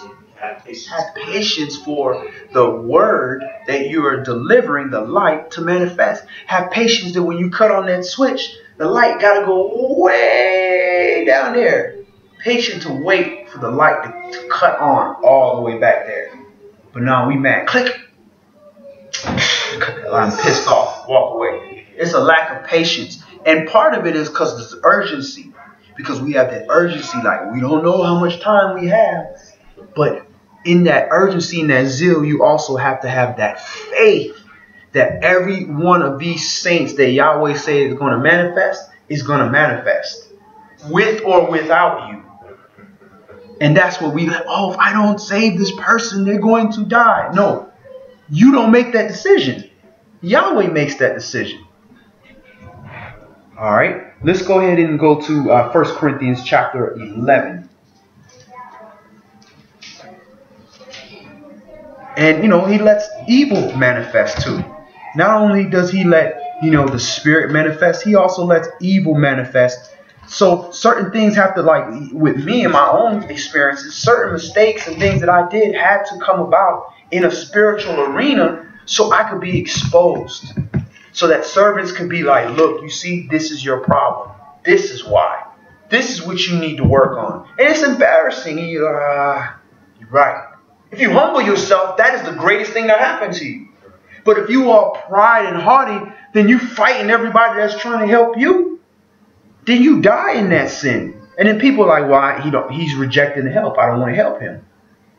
But we have to embrace the bad side as well. The weakness when it happens and acknowledge it. I'm weak here. I'm wrong. I'm filthy. Because in doing that, you have to address it now. You acknowledge that. And that's part of that moaning and groaning unto Yahweh, because you have acknowledged that this is wrong and this is a problem. It's on your heart and it's in your mind versus deflection. No, it's okay. Profaning the Sabbath day is just fine. It'll be all right. You're lying to yourself.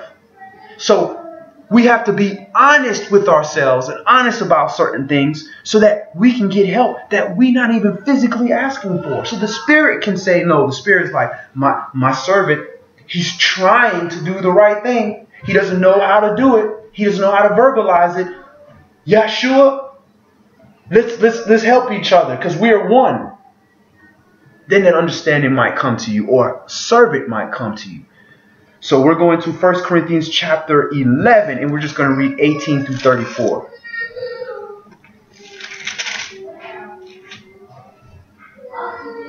First of all, when you come together in the assembly, I hear there be divisions among you. And I don't believe it. But there must be also heresies among you, that they which are approved may be manifest among you. So not only do you need to be exposed, but also those that are approved of Yahweh. And how do you know you're approved of Yahweh? Because you're on the side of the word. Take away everything else. Everything else. I don't care how the delivery is, because we've seen how things happen in this book. Pain, suffering, fights, arguments, wars, whatever. It's going to happen. We need to work on how that happens. But at the root of it, when it's all said and done, which one is on the side of the word and which one is against the word? Now, both people could be against the word on different subjects. It might be 5 different things that you're dealing with. So you start with the weightier matter. What's the weightier matter? Judgment, mercy, faith, all that. Which one is on the right side of the word?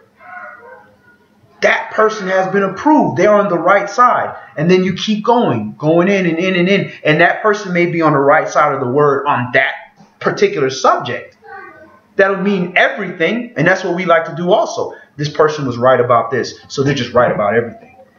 You got to deal with everything situation by situation. But these heresies will be allowed. these weird doctrines and all these things will be allowed to come into the church so that those approved of Yahweh can step up and say, no, that's not right. Thus saith Yahweh. Unless you can show me different, that is wrong. I'm open. Show me. Approved of Elohim. I've been looking to that scripture for about a good year now. Really? I don't remember how it's worded.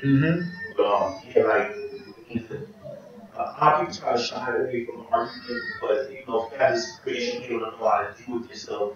Knowing that these arguments are just a way to get everybody on the same level, the even keel, so that we can. That's all about making a one accord. Right. One person might have no understanding, and then they say anything, not gaining the Right. understanding. Right. But if they muster courage, or if they just whatever spirit is working in them, maybe they might be brilliant. Right. Just say something, like, look, and then it just opens up the floodgates of understanding to pour into them, and everybody gets on the same level. Exactly. And at the end of the day, when it's all said and done, and the matter is finalized, thus say Yahweh, who is approved? That servant is approved. Yes, I'm going to listen to that brother next time, because I was wrong, and that brother was right. He has been shown approved in the word on this subject, on that time, in that matter. So now that I know Yahweh will use him, the next time I'm going to take an extra step of saying, okay, I know Yahweh is using this vessel because he's just showing him approved over here. I'm going to take that in consideration, extra consideration, than I would some worldly person that's talking, because I know that he uses that vessel.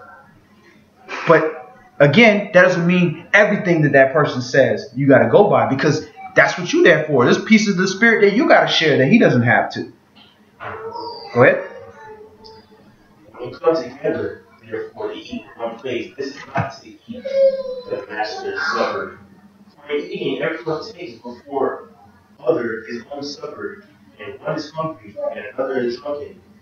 What? Have you not houses to eat and to drink in? Or despise you the assembly of Yahweh and shame them that have not? And what shall I say to you? Shall I praise you in this? I praise you not. For I have received of the master that which also I have delivered unto you, that the master Yahshua, the same night in which he was betrayed, took bread.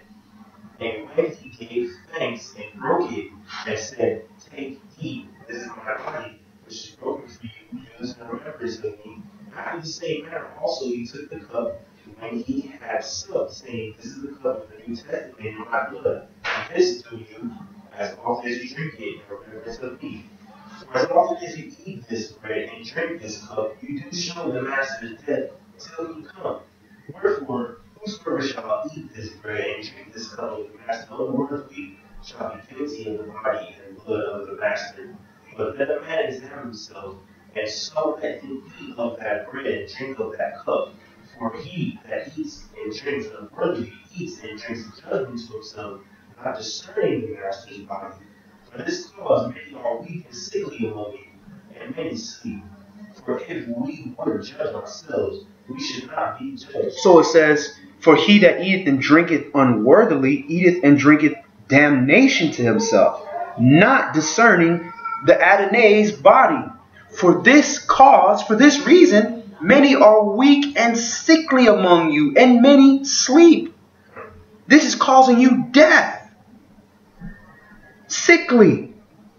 The sicknesses that we have, the ailments that we have, all these things are caused by unworthiness, by the sin that's in us that we refuse to, that won't get covered because we won't acknowledge it, because we won't give that perfect offering, which is ourselves. But because man has decided we're going to play God, we're going to create all these drugs to mask the pain of something so that you can live long enough to die. That's all it is. It's not curing anything. It's just, let me deal with these symptoms and let you not feel it so you can just live longer without feeling the pain. The pain was there to help you change, to repent, whether it's to repent in your diet, repent in your exercise, or repent from the wickedness that you're doing. All three of them are related. Go ahead. For this cause many are sickly among you sleep. Verse 32. But when we are judged, we are chastened of the master, that we should not be content with the world. Therefore, my brethren, when you come together to eat, tarry one for another. And if any man hunger, let it be at home, that you come not together unto condemnation. And the rest will I set in order when I come. Verse 32, but when we are judged, we are chastened of Yahweh, that we should not be condemned with the world. So we are chastened. So when you see a brother getting his ass handed to him, that's not for you to jump and make fun of and laugh and see good, that's what you get and all that, because that shows that he loves that child. Because he's chastening that child. And you know you're doing things wrong. So if everything is all great in your life, then you have to ask yourself, is it because you are so holy? Or is it because you're not being chastened? Just to even acknowledge that and think about that is humility in itself.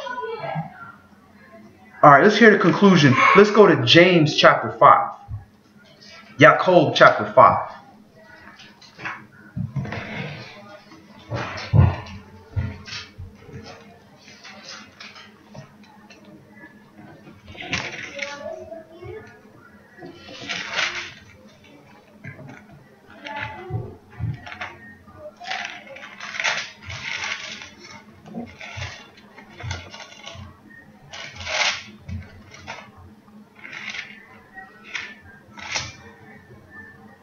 Been out of this book too long.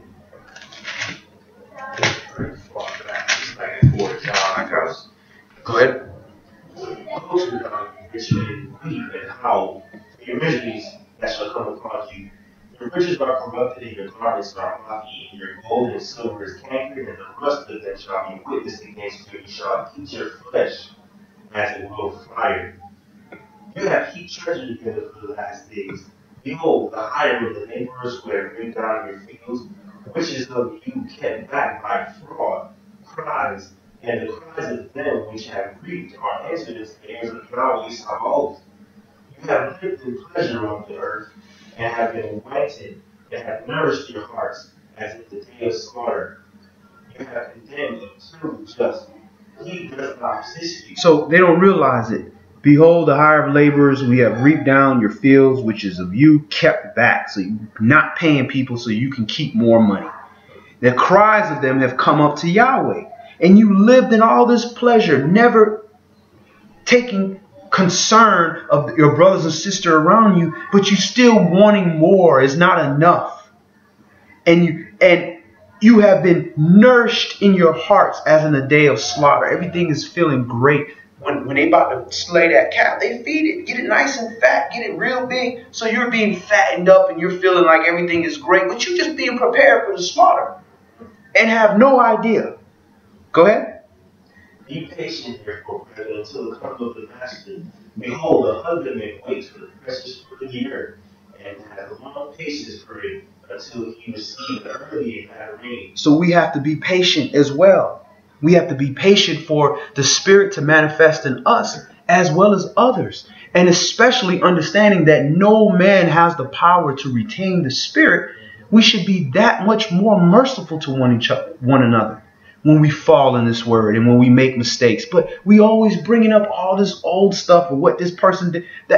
Well, you bringing that up in a person in the Spirit right now.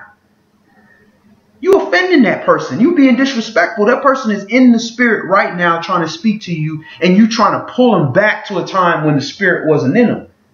And that's what we do, because we can't let things go. We hold on to them too long, and we build up these grudges against that individual. When that individual was doing what they were doing, that wasn't even the individual. That's the evil spirit that's in them. The evil spirit done took off, and now the Spirit of Yahweh is on that person. And we still holding it up. So who are you really coming against? That person or the Spirit of Yahweh? We don't take that in consideration. That's why we have to be patient. And that patience comes with humbling. Humility. And I used to think a lot of people were just humble people. And I'd be like, you're such a humble person. And older people tell me, yeah, you think I'm humble. I've been humbled. And I didn't realize it until I went through my humbling and realized, man, this is how people get humble. You ain't just this humble guy that just walks around humble. You got humbled. Go ahead. Be you also patient, establish your hearts, for the coming of the Master draws near. Grudge not, one against another. Brethren, lest you be condemned, behold, the judge stands before the door. Take, my brethren, the prophets, who have spoken in the name of Yahweh, for an example of suffering, affliction, and of patience. So you're going to have patience, because when you suffer the affliction, you have to wait for Yahweh to deliver you. You already have faith, because you're already doing the work, so you have faith. You show work. You show your faith by your works. So he's doing the works. And he's being afflicted for doing the works. But this is where his patience comes in. This is where most of us lack, especially me. Yeah, I can suffer the affliction. I can do the works. I can do all that. But then when I got to wait to be delivered when I'm being attacked, when I got to wait for Yahweh to get rid of the evil spirit that's on me or on the people around me, I have to wait. And that's the patience. The lack of patience will turn into a lack of faith. Because that's what happened to Moshe, right? He told him, speak unto the rock, right? And he couldn't be patient with the people of Israel. They were just, I wouldn't even blame them.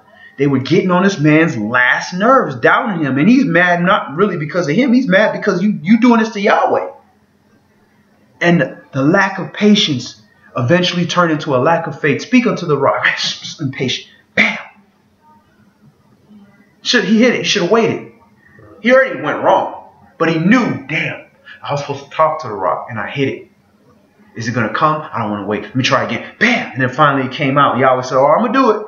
Because if I don't do it, these people say, you see, kill him. Ah. So he had to do it. But then he got punished for that. With most of the sins and iniquity that we get in is due to a lack of patience. Resist the devil and he will flee from you. So if we can just be patient for just a little bit, we can get out of the majority of the sins that we're in. And the Sabbath day is no excuse. You just got to wait one day. One day. But our people could not do it in the kingdom with all the riches, all the glory, everything, all the control. And they couldn't do it because the ability to just go do something is the hardest. That's always been the hardest with me too. I can take pain. I can do all that. But to not take the pleasure when I have the power, that's the hard part. And the adversary knows that because he knows the weakness of the flesh. So he push all these things in your face. And before then it was just like physical. But now you turn on the TV, put it in a song. You can put it in your ears and play it to yourself. All that temptation. All in your head. Everything is set up now. Microwave. Boop, boop, boop. It's ready. Quick. Everything fast. Computers on your phone. You ain't got to wait till you get to your computer.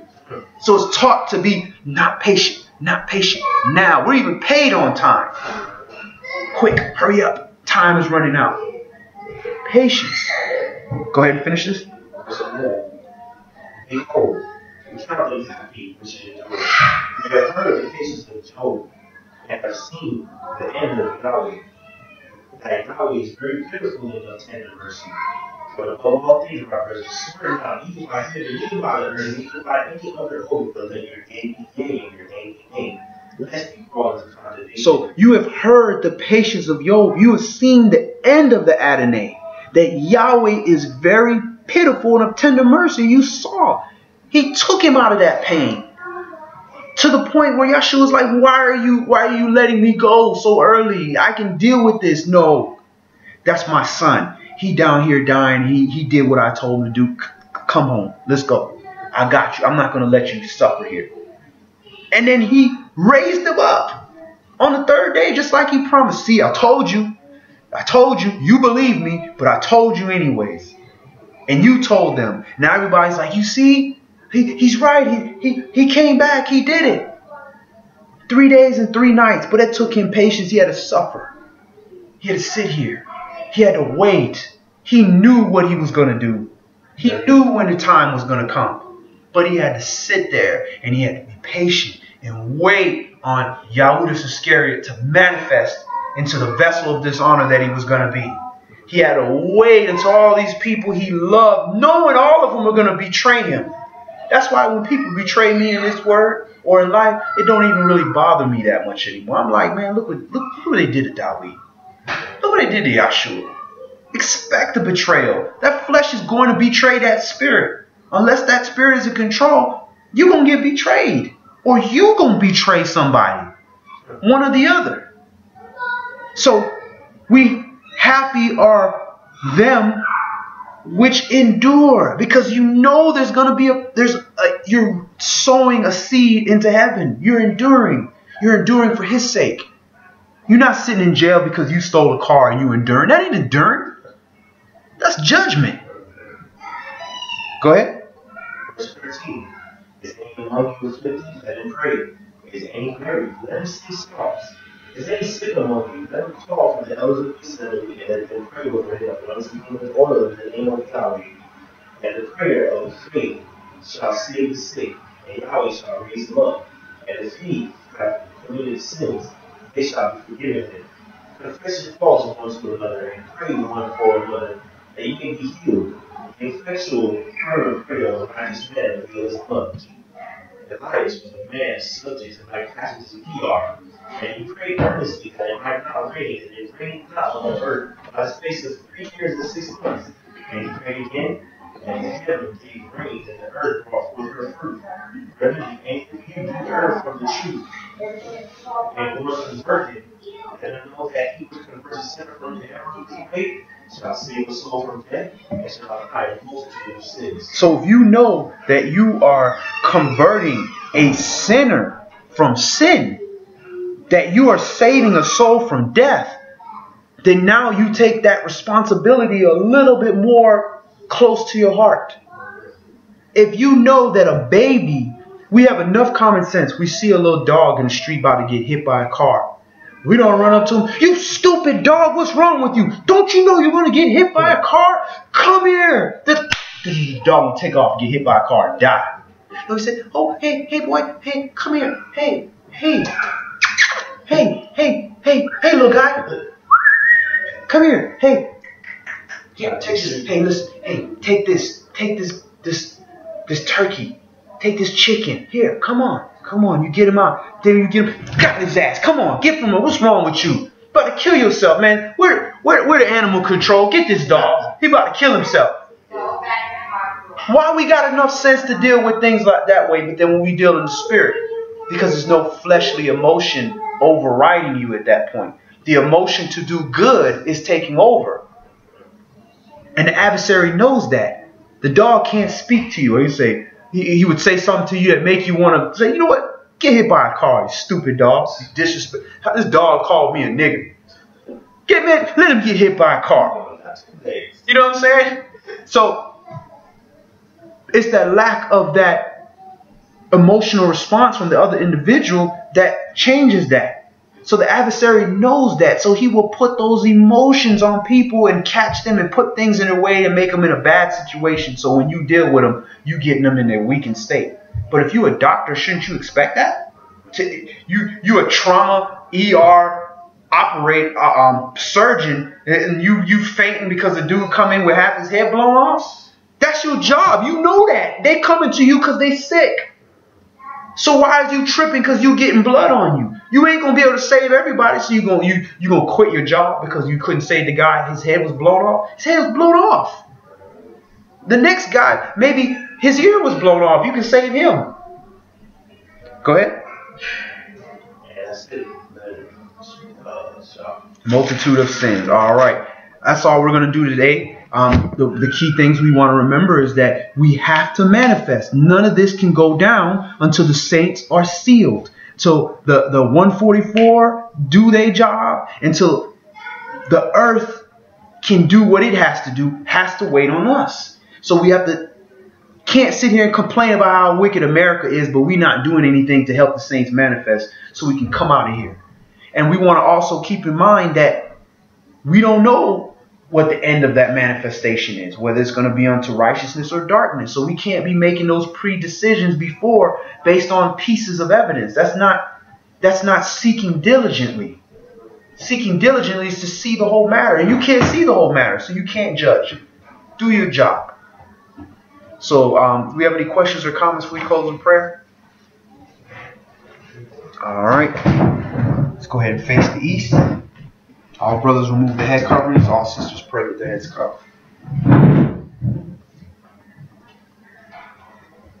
Brother Nathan, you close with prayer.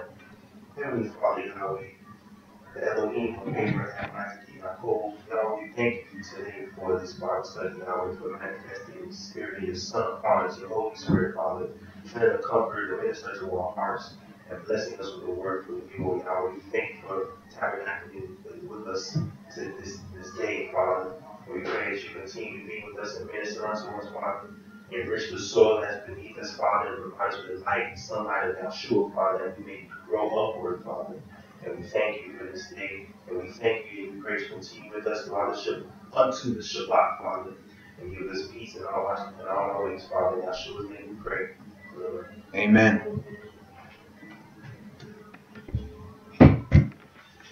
All right, even